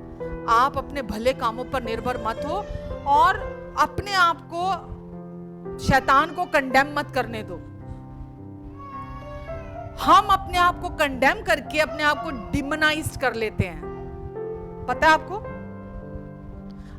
कब कोई अपने आप को कंडेम करता है? जब उसको लगता है मैं इनफ नहीं हूं, मैं अच्छा नहीं हूं, अच्छा मुझे ये करना चाहिए था, मैंने ये नहीं किया है, मैं ऐसा नहीं करता हूं, मैं उसके जैसा नहीं हूं, तो अपने आप को क्या कर रहा होता है इंसान? कंडेम कर रहा होता है। जब कोई व्यक्ति अपने आप को कंडेम करता है, वो अपने आप को डिमोनाइज करता है। शैतान को अपने लाइफ में प्रभावशाली बनाता है। वो शैतान नहीं बनता प्रभावशाली। जब कोई इंसान अपने आप को कंडेम करता है, अपने आप को दोषी ठहराता है, अपने आप को कमतर बनाता है, तो वो अपने आप को शैतान के प्रभाव के नीचे लेके आ रहा होता है। समझ रहे हैं आप? एक विश्वासी के जीवन में कंडमनेशन का कोई काम नहीं है, दोष भावना का कोई काम नहीं है, कोई जगह नहीं है एक विश्वासी के जीवन में। अगर आप अपने जीवन में अपने आप को दोष लगाते हैं, क्यों दोष लगाते हैं? क्योंकि आप अभी भी ये समझते हैं कि आप व्यवस्था के अधीन हैं। जब आप कुछ मिस कर जाते हैं, रास्ता भटक जाते हैं, कोई गलती करते हैं, आप पाप करते हैं, तभी तो गिल्ट आता है अंदर, तभी तो आप अपने आप को अंदर से कंडेम फील करते हैं। लेकिन एक विश्वासी कंडेम नहीं है। अब जो मसीह यीशु में है उन पर कोई, रोमन्स 8:1 में लिखा है, अब जो मसीह यीशु में है उन पर कोई दोष नहीं है, दोष आज्ञा नहीं है। तो एक विश्वासी जब भी अपने आप को दोष लगाता है और अपने ऊपर शैतान को प्रभावी करता है। दुष्ट आत्मा को प्रभावी करता है अपने जीवन पर। समझ रहे हैं? इससे ज्यादा मैं जोर देकर आपको समझा नहीं सकती, क्योंकि ये सच है। और कंडेम्ड कौन है? जो सारी व्यवस्था का पालन पूरे परफेक्शन के साथ नहीं करता, वो कंडेम्ड है, वो श्रापित है। जो सारी व्यवस्था का पालन परफेक्शन के साथ नहीं करता। आप हो क्या व्यवस्था के अधीन? तो कैसे कंडेम्ड हुए? कैसे आप श्रापित हुए? आप तो हो ही नहीं व्यवस्था के अधीन। तो गलती करने के बाद, पाप करने के बाद इंसान कंडेम फील करता है, गिल्टी फील करता है। लेकिन अब आप तो हो नहीं, लिखा है बाइबल में। अब आप अब्राहम के समान, क्योंकि आपने विश्वास किया, इसीलिए परमेश्वर ने आपको आशीषित ठहरा दिया। आप आशीषित हो, कंडेम नहीं हो। परमेश्वर आपके अगेंस्ट नहीं है। परमेश्वर आपके किसी पाप को, किसी गुनाह को, किसी अपराध को, किसी शॉर्टकमिंग को, आपके किसी भी चीज को आप वो काउंट नहीं कर रहे आपके अकाउंट में, क्योंकि उन्होंने आपको अपनी धार्मिकता ठहरा दिया है। परमेश्वर आपको जब देखते हैं तो अपने समान देखते हैं, अपने आप को आप में देखते हैं, क्योंकि अब आप उनके जैसे हो। समझ रहे हैं आप व्यवस्था के अधीन नहीं हो। 10 कमांडमेंट्स और बाकी जितने सेरेमोनियल लॉज थे या जितनी भी आज्ञाएं थी, आप उनमें से किसी एक के भी अंडर में नहीं हो, क्योंकि जो उसके अंडर में रहना चाहता है वो पाप के, शैतान के, रिलीजन के बंधन में बना रहता है, कंडमनेशन में बना रहता है, क्योंकि कोई भी सारी की सारी आज्ञाओं का पालन परफेक्शन के साथ नहीं कर सकता। एक से भी चूक जाएगा, कंडेम, अपने आप को कंडेम फील करेगा अंदर से। समझ रहे हैं आप? तो अपने जीवन से शैतान की एक्सेस को खत्म करना है आपको। जब आगे मैं वचन आपको देती हूं, जब आप हो ही नहीं व्यवस्था के अधीन, तो तोड़ क्या रहे हो? जिसके अंडर में आप हो, अगर आप किसी ऑफिस में हो, आप किसी कंट्री में चलो हो, आप इंडिया में रहते हो, तो इंडिया के लॉज के अंडर में आपको रहना पड़ता है। और अगर आप नहीं रहते हो तो आप कंडेम किए जाते हो, राइट? आपको सजा मिलती है। लेकिन अगर आप अमेरिका में रहते हो तो आप इंडिया के लॉज के अंडर में थोड़ा हो। समझ में आ रहा है आपको? अगर आप अमेरिका से बिलोंग करते हो, आप इंडिया से बिलोंग नहीं करते, तो इंडिया के लॉज जो है वो आप पे थोड़ा डाले जाएंगे अमेरिका में रहते हुए। या किसी भी दूसरी कंट्री में अगर आप रहते हो, उस कंट्री के लॉज के नीचे आप आ जाओगे। आप इंडिया के या किसी दूसरी कंट्री के लॉज के नीचे आप नहीं होते हो। अब आप व्यवस्था के नीचे नहीं हो, तो वो लॉज आप पे थोपे नहीं जा सकते, आपको कंडेम फील नहीं कराया जा सकता। आप खुद को खुद कंडेम करते हैं, उसके नीचे लाके, तभी शैतान की आपके लाइफ में एक्सेस रहती है। वो आता जाता रहता है, आपके अंदर डर आते हैं, आपके अंदर चिंता आती है, आप अंदर से बेचैन होते हैं, है ना? आपको एंजाइटी होती है, आप डिस्टर्ब रहते हैं हमेशा, आपको रात को नींद नहीं आती है। ये सब उसका बाय प्रोडक्ट है, क्योंकि आप अभी भी अपने आप को कंडेम करते हैं। लेकिन आपको परमेश्वर तो कंडेम नहीं कर रहे। परमेश्वर अपनी भलाइयों को आपको दिखाना चाहते हैं, प्योरली प्योरली प्योरली उनकी गुडनेस पे, ना कि आप कितने अच्छे हैं, ना कि आपकी परफॉर्मेंस कितनी अच्छी है। वो आपको ब्लेस करना चाहते हैं, इसलिए नहीं कि आप बहुत अच्छे हैं। वो आपका स्कोर कार्ड देख रहे हैं, रिपोर्ट कार्ड आपकी देख रहे हैं। अच्छा, कितना अच्छा चला ये कितनी अच्छी इसने बात की, ये कितना अच्छा बिहेवियर रहा है इसका, चलो इसकी रिपोर्ट कार्ड देखता हूं, उसके अकॉर्डिंगली इसको मैं ब्लेस करूंगा। बिल्कुल भी नहीं, क्योंकि परमेश्वर अच्छे हैं, वो आपको बहुत प्यार करते हैं, वो हमेशा भले पिता हैं। उन्होंने आपको अपने पुत्र यीशु में हमेशा के लिए आशीषित कर दिया है। और धर्मी जन हमेशा, बोलिए हमेशा, हमेशा आप विश्वास से जिंदा रहेंगे, ना कि अपने कर्मों से। विश्वास का कर्मों से कोई रिलेशन नहीं है। या तो कोई व्यक्ति विश्वास से जी रहा है या अपने कर्मों से जी रहा है। जब आप विश्वास से जीते हैं, परमेश्वर आपके जीवन को बदलते हैं। जब आप कर्मों से चलते हैं तो आप एफर्ट्स में चलते हैं, अपनी परफॉर्मेंस में ज्यादा विश्वास करते हैं, अपने कामों पर ज्यादा विश्वास करते हैं। आप समझ आ रहा है आपको? अगर आपकी लाइफ में चमत्कार आप बहुत टाइम से वेट कर रहे हैं, अगर आपकी लाइफ में कुछ ऐसी प्रेयर्स हैं जो आपको लग रहा है पता नहीं इसका आंसर कब आएगा, या आप अपने अंदर चेंज देखना चाहते हैं, या कोई ऐसी बीमारी है जिससे छुटकारा चाहते हैं, या कोई बॉन्डेज आपको समझ में भी आ रहा है ऐसा छुटकारा चाहते हैं, वो किस वजह से है? वो क्यों है? क्योंकि आपका भरोसा अपने ऊपर है। आपका भरोसा अपने ऊपर है। छोड़ के देखिए परमेश्वर के हाथों में। मैंने बोला ना, प्रकाशित वाक्य में परमेश्वर ने बोला, वो जो सबसे पहले तुमने किया था ना, जो सबसे पहले, जिस दिन आपने यीशु का नाम सुना था, जिस दिन आप यीशु के पास आए थे, आपको किसी ने गॉस्पेल सुनाया था, आपने गॉस्पेल को सुनकर उस पर विश्वास किया था, आपको गॉस्पेल दिया गया कि परमेश्वर ने आपके पास्ट, प्रेजेंट और फ्यूचर के सारे पाप धोकर मिटा दिए हैं।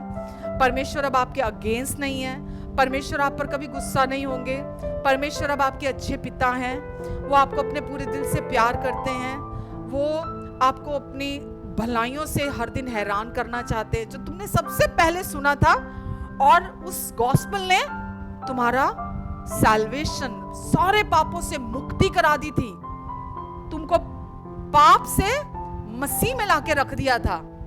इतनी बड़ी बात है, मालूम है आपको?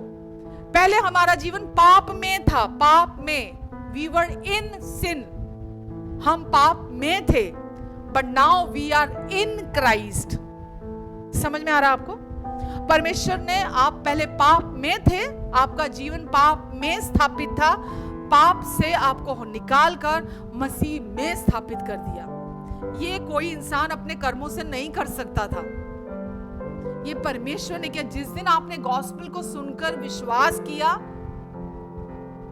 किया कि सच में ऐसा किया प्रभु यीशु आपने, हाँ मैं धन्यवाद देता हूँ यीशु, और आपने विश्वास किया, आपने प्रार्थना की, परमेश्वर ने आपको पाप में से निकालकर मसीह में डाल दिया आपको। वचन इसीलिए वो रेवलेशन में बोलता है, वो जो तुमने शुरू में किया था ना, वो जो तुम्हारी शुरुआत थी, जो शुरू में तुमने काम किया, आ जाओ वापस उसी में आ जाओ। कहां चले गए हो? क्या करने लग गए हो? शारीरिक कामों में चले गए हो? फिर वापस क्या व्यवस्था की बातों में चले गए हो तुम? परमेश्वर तुम्हारे बीच में बड़े काम करना चाहते हैं, चमत्कार करना चाहते हैं, ब्रेक थ्रू लाना चाहते हैं, तुमको हैरान करना चाहते हैं अपनी भलाइयों से। Simple faith, Jesus plus nothing is everything, Jesus plus anything is zero. समझ आया? यीशु के साथ जब आप कुछ भी जोड़ देते हैं तो उसका रिजल्ट, उसका आंसर है जीरो। और यीशु के साथ जब आप जीरो जोड़ देते हैं, उसका आंसर है एवरीथिंग, सब कुछ। परमेश्वर नहीं चाहते आप उनके पुत्र के पूरा हुए काम के साथ कुछ भी जोड़ो। वो आपके लाइफ में अपनी ब्लेसिंग्स को, blessings after blessings, blessings after blessings, grace after grace, grace after grace, मतलब आपको हैरान कर देंगे जब आप ये सिंपल फेथ जो आपने शुरू में किया था। आपका मुझे नहीं पता, लेकिन जब मैंने शुरू में वो सिंपल फेथ में यीशु में लेके आई थी, मेरी जिंदगी यीशु ने, एक्चुअली में हम बोलते ना, मैं गिरा था पापों में, तूने मुझे उठाकर सबसे ऊंचे में बिठा दिया। एक्चुअली पाप में पड़े थे, मसीह में लाके रख दिया। और वो खुशी, वो आनंद, उसका कोई स्तर नापा नहीं जा सकता। जब एक इंसान सुसमाचार पर, गॉस्पेल को बिलीव करता है ना, उसके चेहरे से पता लग जाता है। उसका चेहरा, उसके चेहरे की कोमलता, उसके चेहरे की नरमाई आपको बता देगी कि ये गॉस्पेल को बिलीव करता है या व्यवस्था को। व्यवस्था को मानने वाले के चेहरे पे ढीठपना होगा, ढीठपना होगा उसके चेहरे पे। पर सुसमाचार आपको हम्बल बनाता है, आपको दीन करता है, सॉफ्ट करता है आपको। आमेन।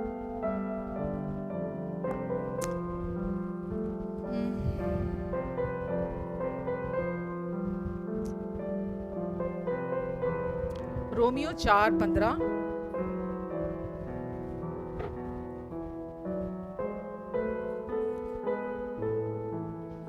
व्यवस्था तो क्रोध उपजाती है। क्या करती है? क्रोध उपजाती है। उपजाती है। व्यवस्था क्या करती है? क्रोध उपजाती है। ओ माय गॉड, अनुग्रह तो नहीं उपजाता क्रोध, व्यवस्था क्रोध उपजाती है। तो मतलब जो लोग व्यवस्था के नीचे हैं, व्यवस्था के अधीन रहते हैं, वो उन पर क्रोधित रहती है। व्यवस्था क्रोध को उत्पन्न करती है एक इंसान के जीवन में। आमेन। क्योंकि व्यवस्था जोर क्या देती है? सेल्फ एफर्ट्स पर, कोशिशों पर। और जब वो नहीं करता तो वो क्या करती है? क्रोध को पैदा करती है। आमेन। जहां व्यवस्था नहीं वहां उसका उल्लंघन भी नहीं। जहां व्यवस्था नहीं वहां उसका उल्लंघन भी नहीं। तो अगर आप व्यवस्था के अधीन नहीं है तो आप उसको तोड़ भी नहीं रहे। अगर मैं इंडिया में नहीं रहती, मैं पहले रहती थी लेकिन अब मैं नहीं रहती, तो मैं व्यवस्था के अधीन नहीं हूं, मैं इंडिया के अधीन नहीं हूं, तो मैं उसका कोई लॉ भी नहीं तोड़ रही। अब आप व्यवस्था के अधीन नहीं है, क्योंकि जो उसके अधीन है वहां वो क्रोध उपजाती है। लेकिन जहां व्यवस्था नहीं, कोई व्यवस्था नहीं, उसका वहां कोई भी तोड़ना नहीं, उल्लंघन नहीं है। तो आप अगर अपने आप को व्यवस्था के अधीन लाएंगे तो आप उसका उल्लंघन करेंगे। उसका उल्लंघन करेंगे, आप श्राप के नीचे रहेंगे। आप श्राप के नीचे रहेंगे तो जीवन में रोना, आंसू, दुख, पीड़ा, बीमारियां, कलेश और एडिक्शन, है ना, अशांति, घरों में विरोध, लड़ाई, झगड़ा, ये सब कुछ होगा। लेकिन जब आप अनुग्रह के अधीन आते हैं, किसके अधीन है अब आप? हम अनुग्रह के अधीन है। अब आप व्यवस्था के अधीन नहीं है। 6:14 पढ़ना, रोमन्स 6:14। तब तुम पर पाप की प्रभुता ना होगी। कब नहीं होएगी? तब तुम पर पाप की प्रभुता, पाप तुम्हारे ऊपर डोमिनियन नहीं होएगी उसकी। वो तुम पर, तुम्हारा प्रभु, तुम्हारा मालिक नहीं रहेगा, हट जाएगा। क्योंकि तुम व्यवस्था के अधीन नहीं वरन अनुग्रह के अधीन हो। क्योंकि अब तुमको समझ में आ गई है, अब तुम व्यवस्था के अधीन नहीं हो, अब तुम अनुग्रह के अधीन हो। जब तुमको ये समझ में आ गई कि जहां व्यवस्था नहीं वहां उसका उल्लंघन भी नहीं। अब अगर आप देखेंगे, अब्राहम ने अपनी पत्नी को 2 बार अपनी बहन बोला। हेलो, बहुत परमेश्वर की तरफ से वो धर्मी घोषित किया गया है ना। उसने अपनी खुद की पत्नी को किसी के दबाव के बिना, खुद से ही डर गया वो, और उसने पत्नी को अपनी 2 बार बहन बोला। ये पाप है कि नहीं है?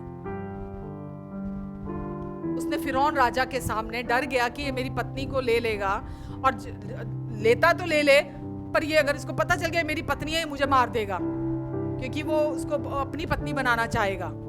तो बोलता ये नहीं, ये तो मेरी बहन है, मेरी पत्नी नहीं है ये। तो डर गया कि मैं बच जाऊं, मेरे को ना मार दे वो। ठीक है, तो अब्राहम ने 2 बार झूठ बोला।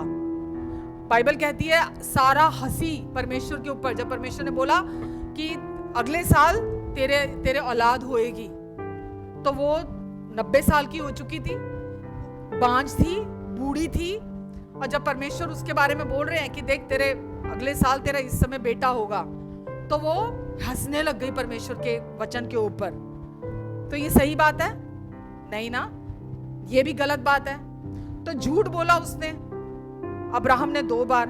उसकी पत्नी भी परमेश्वर पे हंसी, लेकिन जहां व्यवस्था नहीं वहां उसका उल्लंघन भी नहीं। अब अब्राहम व्यवस्था के अधीन नहीं था, तो वचन में लिखा है कि उसने 2 बार अपनी वाइफ को जब बहन बोला, तो परमेश्वर, जब फिरौन फिरौन राजा को सपने में परमेश्वर आते हैं और सपने में आकर जब वो झूठ बोल रहा है कि ये मेरी पत्नी नहीं मेरी बहन है, तो झूठ बोलने के बावजूद परमेश्वर के सपने में आके बोल रहे हैं फिरौन को, ये मेरी ओर से चुना गया है, ये मेरा प्रॉफिट है, ये प्रॉफिट है, ठीक है, अगर इसके साथ तूने कुछ भी गलत किया तो मार दूंगा मैं सबको। कौन बोल रहा है? कौन बोल रहा है? झूठ किसने बोला था? फिरौन ने कि अब्राहम ने? परमेश्वर साइड किसकी ले रहे हैं? अब्राहम की। क्योंकि जहां व्यवस्था नहीं वहां उसको उल्लंघन भी नहीं। क्योंकि अब्राहम के टाइम पे किसी ने अब्राहम को यह नहीं बताया था तू झूठ मत बोलना, तू झूठ ना बोलना। अब्राहम को नहीं पता था ना, क्योंकि अब व्यवस्था थी ही नहीं तब। जब हमने सुन लिया इसको, हम व्यवस्था के अधीन नहीं है, पर हमने सुन लिया झूठ बोलना पाप है, तो उसी टाइम मन में शैतान आता बोलने के लिए, देख तूने झूठ बोला, पाप किया तूने, अब तुझे सजा मिलेगी, तूने गलत किया, ये वो वहीं दबोचता आके। लेकिन जब आपको ये पता होना चाहिए अब्राहम व्यवस्था के अधीन नहीं था, परमेश्वर ने उसको जो प्रॉमिस किया वो व्यवस्था के अधीन नहीं किया था, परमेश्वर ने उसको प्रॉमिस किया था विश्वास के द्वारा, विश्वास की धार्मिकता के द्वारा। परमेश्वर ने उसको बोला था तू जगत का वारिस होगा, और परमेश्वर उसकी साइड खड़े थे झूठ बोलने के बावजूद भी। एक सिंपल फेथ की वजह से परमेश्वर ने उसको बाहर ले जाके जब तारे दिखाए थे, तो अब्राहम ने तारों के द्वारा परमेश्वर ने उसको सुसमाचार सुनाया था बाहर ले जाके कि देख तेरा वंश इन तारों से भी, जो आकाश के तारे जैसे गिने नहीं जा सकते, ऐसे ही तेरा वंश भी होगा। उसने परमेश्वर के कहे हुए वचन पर विश्वास किया था और ये उसके लेखे में धार्मिकता गिना गया था। समझ रहे हैं आप? तो जहां व्यवस्था नहीं, आप व्यवस्था के अंडर नहीं है। गलातियों निकालना एक बार, गलातियों 3:13।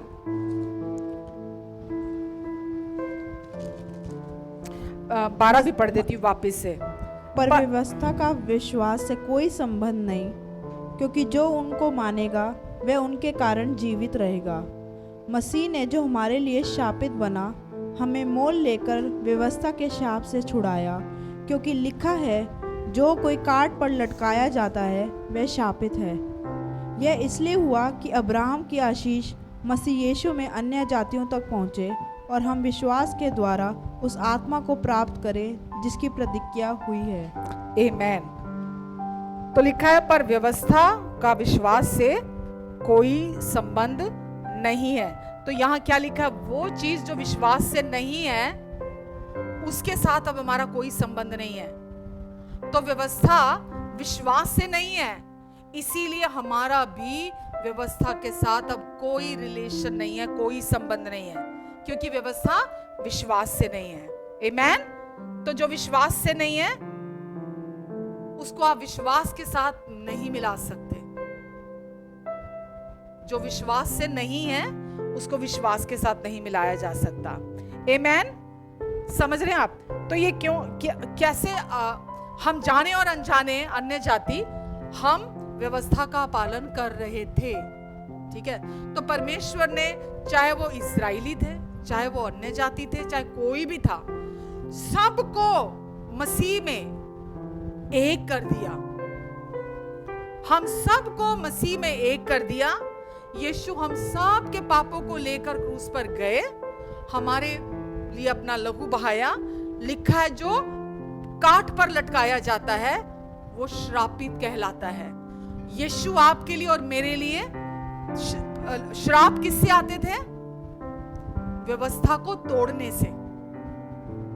श्राप कैसे आते थे? व्यवस्था को तोड़ने से।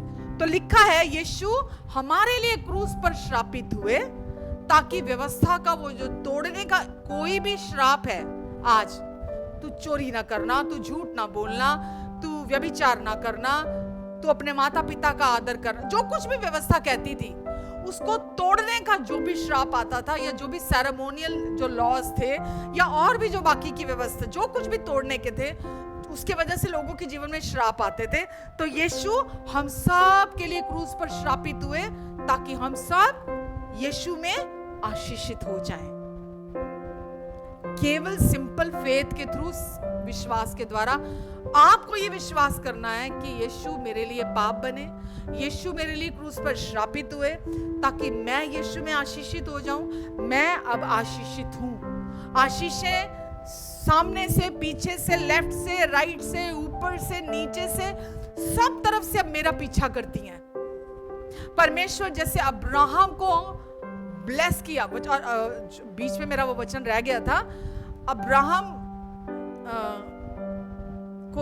को लेकर जब परमेश्वर ने फिरौन को डांटा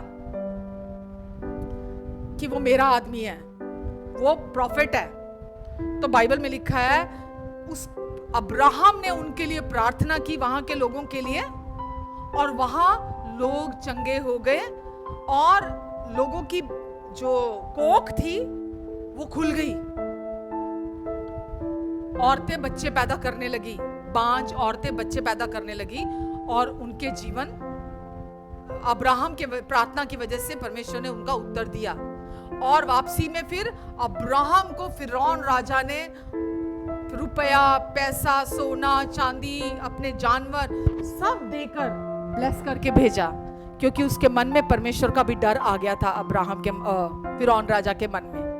अब आप सोचिए, हम बोलते हैं परमेश्वर सजा देंगे, हमने ये गलत काम किया, मैंने ये बोल दिया, मैंने वो बोल दिया, हम खुद पे दोष लगाते रहते हैं। अब्राहम क्योंकि व्यवस्था के अधीन नहीं था, उसने खुद पे दोष नहीं लगाया, निरंतर परमेश्वर की ब्लेसिंग्स उसके जीवन में बनी रही। आपको क्या लगता है कि अगर परमेश्वर का वचन हमें ये बोलता है कि परमेश्वर हम पे दोष नहीं लगाते, परमेश्वर ने अब्राहम को, जिसने झूठ बोला, अपनी पत्नी को बहन बोला, परमेश्वर ने उसको ब्लेस किया, तो लोग निरंकुश हो जाएंगे और लोग पाप करने लगेंगे। परमेश्वर की भलाइयां जब आपको इंसान देखता है ना अपने जीवन में, वो उसके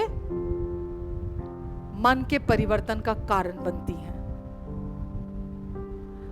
बार बार गलती करने के बावजूद भी जब आप देखेंगे परमेश्वर अभी भी आपको ब्लेस कर रहे हैं, परमेश्वर अभी भी आप कंडेम नहीं करेंगे, राइट? आप गलती करेंगे पर खुद को दोष नहीं लगाएंगे, आप गलती करेंगे खुद को दोष नहीं लगाएंगे, तो आप परमेश्वर की भलाइयों को अपनी लाइफ में देखेंगे हर एरिया में काम करते हुए। और परमेश्वर की भलाई हार्ट ट्रांसफॉर्मेशन लेकर आती है, इनसाइड आउट ट्रांसफॉर्मेशन लेकर आती है, वो इंसान को बदल देती है। परमेश्वर की पावर आपको अंदर से बदल देती है। यही जरूरत है, यही चाहिए। इंसान की कोशिशें नहीं, पर परमेश्वर का अनुग्रह चाहिए। आमेन। इफिशियन 2:14, इफिशियन 2:14, क्योंकि वह हमारा मेल है, हाँ, जिसने दोनों को एक कर लिया और अलग करने वाली दीवार को जो बीच में थी ढा दिया। आमेन। जो परमेश्वर का क्रोध बीच में था पाप को लेकर, जो हमको परमेश्वर से अलग करता था, उसको क्या किया? ढा दिया, उसको तोड़ दिया, और वो दीवार वहां से हमेशा के लिए हट गई है, क्योंकि वही हमारा मेल है जिसने दोनों को एक कर दिया और अलग करने वाली दीवार को जो बीच में थी ढा दिया, रास्ते से हटा दिया, मार्ग से हटा दिया, हमेशा के लिए खत्म कर दिया, यानी कि उसको क्रूस पर चढ़ा दिया हमेशा के लिए। आमेन। परमेश्वर का क्रोध इंसान के ऊपर कभी नहीं था। किस पर था? पाप के ऊपर था, क्योंकि पाप आपको खराब कर रहा था, पाप इंसान के ऊपर प्रभुता कर रहा था। तो परमेश्वर का जो गुस्सा था वो पाप के प्रति था, ना कि हमारे प्रति था। कभी भी नहीं था। हमने आदम और हव्वा की लाइफ को देखा है। पाप करने के बाद जिस समय उन्होंने उस फल को खाया जो परमेश्वर ने मना किया था, परमेश्वर उनके पास आए उनको मिलने के लिए। परमेश्वर ने उनसे बात की, वो परमेश्वर को सुन सकते थे। समझ रहे हैं आप? वो तब भी पाप के बावजूद भी परमेश्वर को सुन सकते थे। तो परमेश्वर का क्रोध इंसान के प्रति नहीं था, बल्कि उस पाप के प्रति था जिसके अधीन वो आया हुआ था। कोलोसियन 2:14,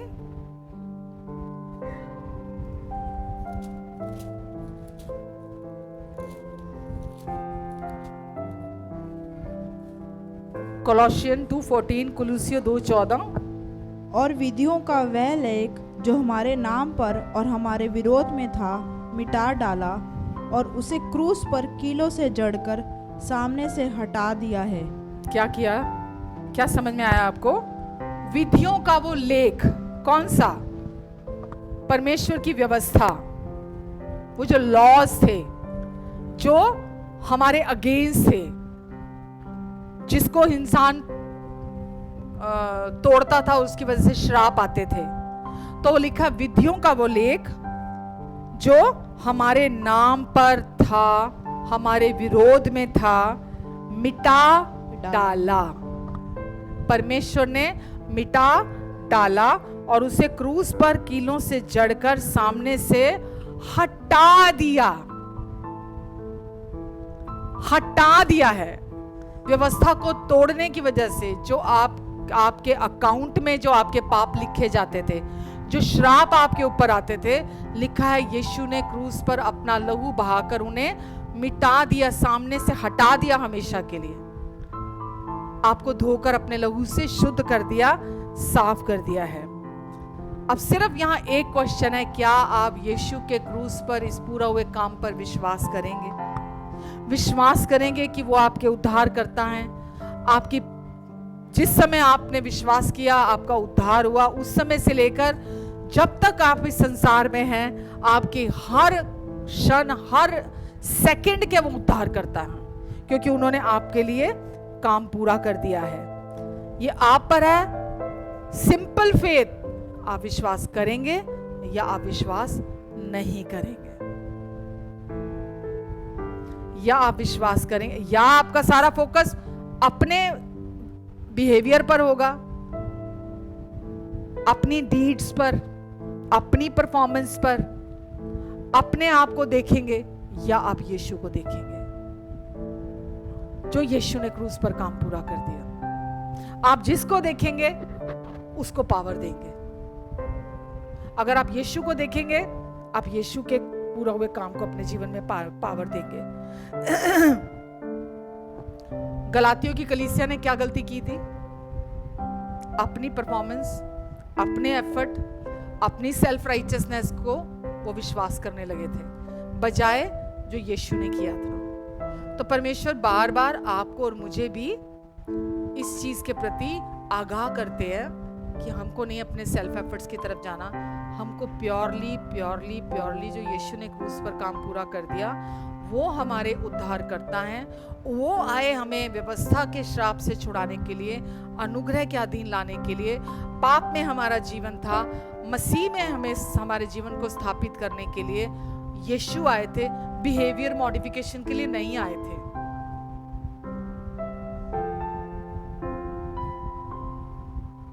आप सही समझेंगे तो आप अपने बच्चों को सही कन्वे करेंगे। हमेशा मॉरल, हम सब मॉरल लाइफ के पीछे हैं, राइट? मॉरल वैल्यूज के पीछे हैं हम सब सही चलना चाहते हैं। लेकिन रोमन 7 में पौलुस ने बोला, जो काम मैं करना चाहता हूं वो तो मुझसे होता नहीं, और जो मैं नहीं करना चाहता वही मैं बार बार करता हूं। यही है इंसान की सच्चाई। जो वो नहीं करना चाहता वो बार बार करता है, जो वो करना चाहता है वो उससे नहीं होता है। तो इसीलिए यीशु आए, ताकि जो हमसे नहीं होता, यीशु ने हमारे अंदर अपनी लाइफ दी है, हमारा जीवन खुद में स्थापित कर दिया, स्थिर कर दिया, ताकि वो जीवन, यीशु का जीवन हमारे थ्रू यीशु जिए। ठीक है, हमारी सहमति के साथ, हमारे एग्रीमेंट के साथ, केवल साधारण विश्वास करने के द्वारा। आमेन। क्योंकि जो चीज क्रोध को लाती थी, यीशु ने उसको अपने लहू के द्वारा हमेशा हमेशा के लिए मिटाकर हमसे दूर कर दिया और हमारा पिता के साथ मेल करा दिया। तो जो चीज आउटडेटेड हो चुकी है उसको आउटडेटेड रहने दो। व्यवस्था आउटडेटेड हो चुकी है, वो आज के लिए नहीं है। ठीक है, आज क्या है, कौन से युग में है, कौन सा डिस्पेंसेशन है? अनुग्रह का डिस्पेंसेशन। जैसे अब्राहम अनुग्रह के डिस्पेंसेशन में था, है ना, ग्रेस का डिस्पेंसेशन बोलते हैं जिसको। अब्राहम के जब था तब व्यवस्था नहीं थी, ठीक है, दी नहीं गई थी। ऐसे ही आप भी जिस युग में चल रहे हैं, अब वो अनुग्रह का युग है। व्यवस्था के युग के नीचे आप नहीं हैं, अनुग्रह के डिस्पेंसेशन के नीचे आप हैं। ठीक है, और जहां व्यवस्था नहीं है वहां उसका उल्लंघन भी नहीं है, उसका तोड़ना भी नहीं है। यीशु ने आपको आकर व्यवस्था के अधीनों को लिखा है मोल देकर हमेशा के लिए छुड़ा दिया है। अब आप अनुग्रह के अधीन है, व्यवस्था के अधीन नहीं है। आमेन।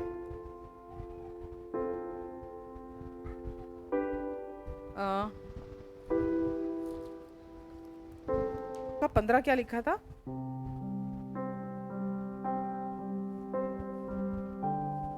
दो का 15, बस थोड़ा सा रह गया, खत्म कर रही हूं मैं।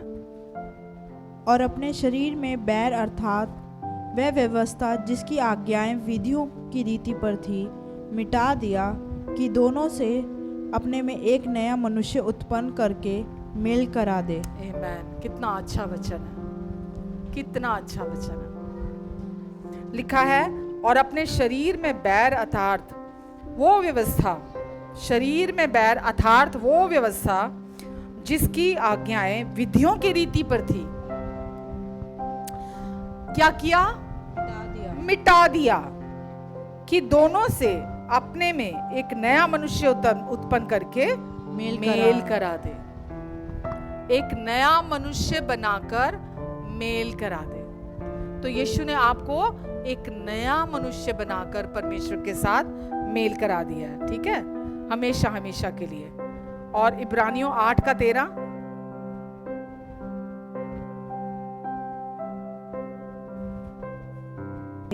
उसने प्रथम वाचा को पुरानी ठहरा दिया, और जो वस्तु पुरानी और जीर्ण हो जाती है उसका मिट जाना अनिवार्य है। ठीक है, तो नई वाचा जब यीशु ने स्थापित की, अनुग्रह की नई वाचा, तो पुरानी को आउटडेटेड ठहरा दिया कि अब इसका कोई मतलब नहीं, इसका कोई अस्तित्व नहीं है।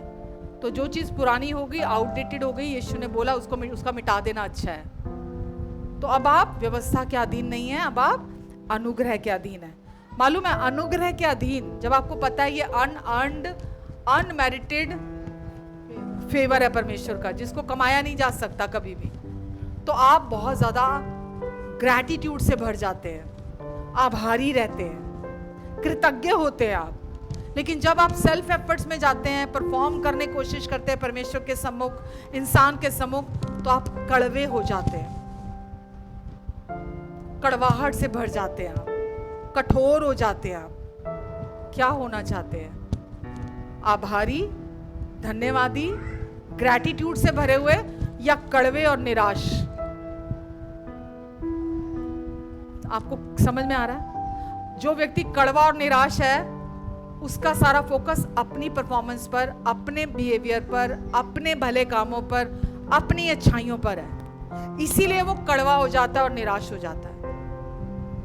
जब आप परमेश्वर के अनुग्रह की तरफ देखेंगे, आप हमेशा धन्यवादी बने रहेंगे। आमेन।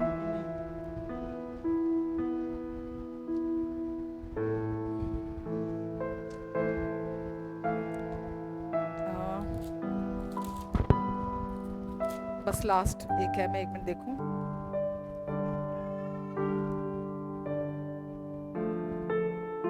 एक का 17 याकूब, दैट्स इट, बस ये लास्ट है। याकूब 1:17, जेम्स 1:17। क्योंकि हर एक अच्छा वरदान और हर एक उत्तम दान ऊपर ही से है और ज्योतियों के पिता की ओर से मिलता है। देखो, क्या लिखा है? हर एक अच्छा वरदान, हर एक अच्छा गिफ्ट, आपकी फैमिली, आपके बच्चे, आपकी नौकरी, है ना, आपकी लाइफ, जो कुछ भी आप अपनी लाइफ में अच्छा देख रहे हैं, वो किसकी तरफ से है? परमेश्वर की ओर से ब्लेसिंग है। वो परमेश्वर की तरफ से आपकी लाइफ में आशीष है। लिखा है क्योंकि हर एक अच्छा वरदान और हर एक उत्तम दान ऊपर ही से है और ज्योतियों के पिता की ओर से मिलता है, जिसमें ना तो कोई परिवर्तन हो सकता है और ना अदल बदल के कारण उस पर छाया पड़ती है। तो जब आप हर एक अपने लाइफ में जो कुछ भी परमेश्वर ने आपको दिया है, आप उसको ब्लेसिंग के तौर पर देखते हैं, तो आप धन्यवादी होते हैं, आभारी होते हैं और आप प्रेम, शांति, आनंद से भरकर जीवन जीते हैं, क्योंकि आपको पता है ये परमेश्वर ने मुझे दिया है। आमेन, आमेन। तो कौन सा जीवन जीना है? निराशा का, कड़वाहट का, या प्रेम, शांति, आनंद, धन्यवाद से भरा हुआ जीवन?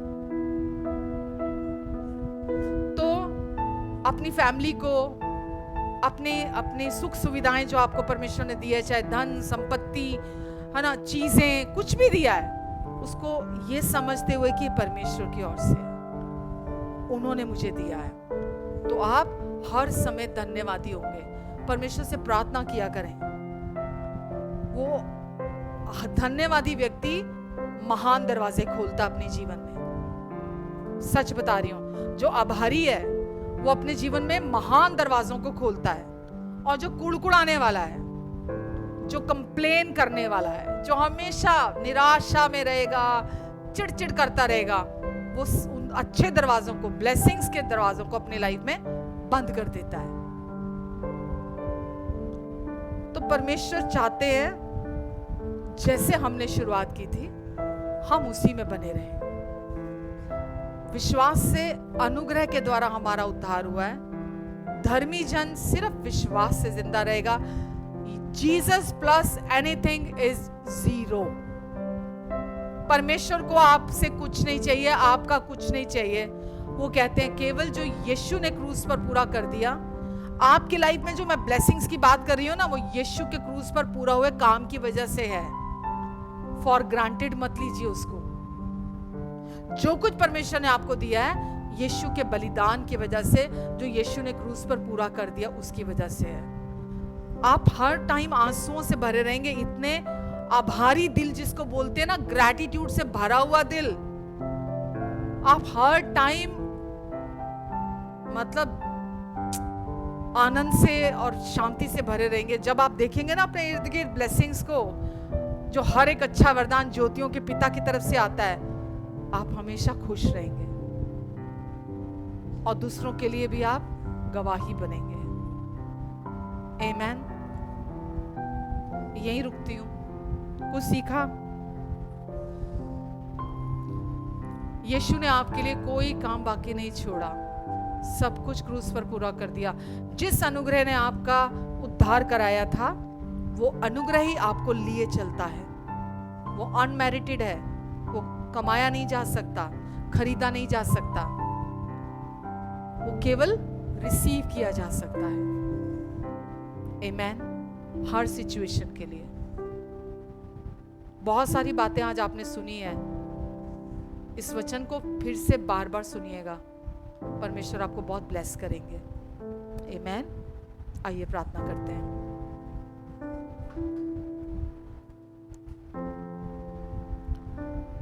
धन्यवाद यीशु, तूने वादा पूरा कर दिया है, तूने पाक रूह से भर दिया है, तूने वादा पूरा कर दिया है, तूने पाक रूह से भर दिया है, तूने मेरे कदमों को आसमानी राह दिखाई है, तूने मेरे कदमों को आसमानी राह दिखाई है, तेरे मार खाने से ये शिफा पाई है। मैं हर दम यीशु जी तेरी हमदो सना गाऊं, मैं हर दम यीशु जी तेरी हमदो सना गाऊं। मैंने अपनी सांसों में तेरी खुशबू बसाई है, मैंने अपनी सांसों में तेरी खुशबू बसाई है, तेरे मार खाने से यीशु यीशु मैंने शिफा पाई है, तेरे खून बहाने से मिली मुझको रिहाई है, मिली मुझको रिहाई, मिली मुझको रिहाई है। आमेन, हालेलुया। धन्यवाद देते यीशु हम आपको आज के वचन के लिए आपको धन्यवाद देते हैं। ताज़ा मन्ना, ताज़ी रोटी सीधी सीधी स्वर्ग से आपने हमारे हृदय में उतारी है, आपने हमें तृप्त किया, संतुष्ट किया यीशु।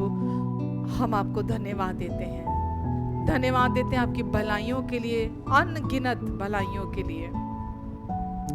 जैसे हम अपने सर के बाल नहीं गिन सकते, हम आपकी भलाइयों को भी गिन नहीं पाएंगे परमेश्वर। धन्यवाद देती हूँ पिता हम आपको आज के वचन के लिए। धन्यवाद परमेश्वर, आज आपने हर एक से बात की है, आपने इनके बंधनों को तोड़ा है, आपने इन्हें आज़ादी दी है, शैतान के हर झूठ और धोखे को आपने तोड़ दिया इनके जिंदगी से, आपने इनका मन परिवर्तन किया है। जब ये सुन रहे थे इनका हृदय परिवर्तित हो रहा था। प्रभु यीशु मैं आपको धन्यवाद देती हूँ प्रभु, आपकी भलाइयाँ हमारा मन परिवर्तित करती हैं। धन्यवाद यीशु, धन्यवाद। जो बीज इनके भीतर बोए गए हैं वो 30 गुना, 60 गुना, 100 गुना फल लेकर आएंगे यीशु के नाम से। धन्यवाद प्रभु, धन्यवाद हमें अपनी रोटी प्रोवाइड कराने के लिए, और हम धन्यवाद देते यीशु जो हमेशा पर्याप्त से भी अधिक होती है। धन्यवाद प्रभु। प्रभु जब सब यहाँ से रुखसत होते हैं, आप अपना कृपालु हाथ इन पर बनाकर रखेंगे, इनके आने जाने पर अपनी आशीष को ठहराएंगे, इनके चेहरे पर अपने मुख के तेज को चमकाएंगे। प्रभु अपनी बुद्धि और अपने फेवर में चलने के लिए आप इनको मदद करेंगे यीशु। आप कहते मैं तेरे बच्चों को सिखाऊंगा और उन्हें बड़ी शांति दूंगा। प्रभु आप इनके बच्चों को सिखाएंगे और आप उन्हें बड़ी शांति देंगे। धन्यवाद देती हूँ यीशु मैं आपको। धन्यवाद प्रभु, अगर कोई बीमार है तो मैं उनके जीवन पर अपना अधिकार यीशु के नाम से अधिकार लेती हूँ, और मैं हर बीमारी को सिर के तालू से लेकर पैर के तलवों तक कमांड करती हूँ, इनके शरीरों को छोड़कर निकल जाए यीशु मसीह के नाम से। और प्रभु आपने अपने वचन में कहा आप इनके अपराधों के लिए घायल हुए, इनके अधर्म के कामों के लिए कुचले गए, इनकी शांति के लिए आपने अपने ऊपर ताड़ना सही, ताकि यीशु आपके कोड़े खाने से ये चंगे हो जाए। और प्रभु आपके कोड़ों से ये चंगे हो चुके हैं यीशु मसीह के नाम से। धन्यवाद प्रभु, छुटकारा देने के लिए, चंगाई देने के लिए और अनुग्रह पर अनुग्रह देने के लिए आपको मैं धन्यवाद देती हूँ यीशु। धन्यवाद प्रभु, इनकी सारी ज़रूरतों को अपने अनुग्रह से आप पूरा करेंगे। आपके अनुग्रह से इनके पास हर समय सब कुछ की बहुतायत रहेगी, यहाँ तक कि भलाई करने के लिए भी इनके पास बहुत रहेगा। धन्यवाद देते हैं प्रभु, धन्यवाद देती हूँ यीशु। अपने लहू के नीचे, अपने पंखों के तले आप इनको और इनके अपनों को कवर करके रखेंगे प्रभु यीशु मसीह के नाम से। आमीन, आमीन।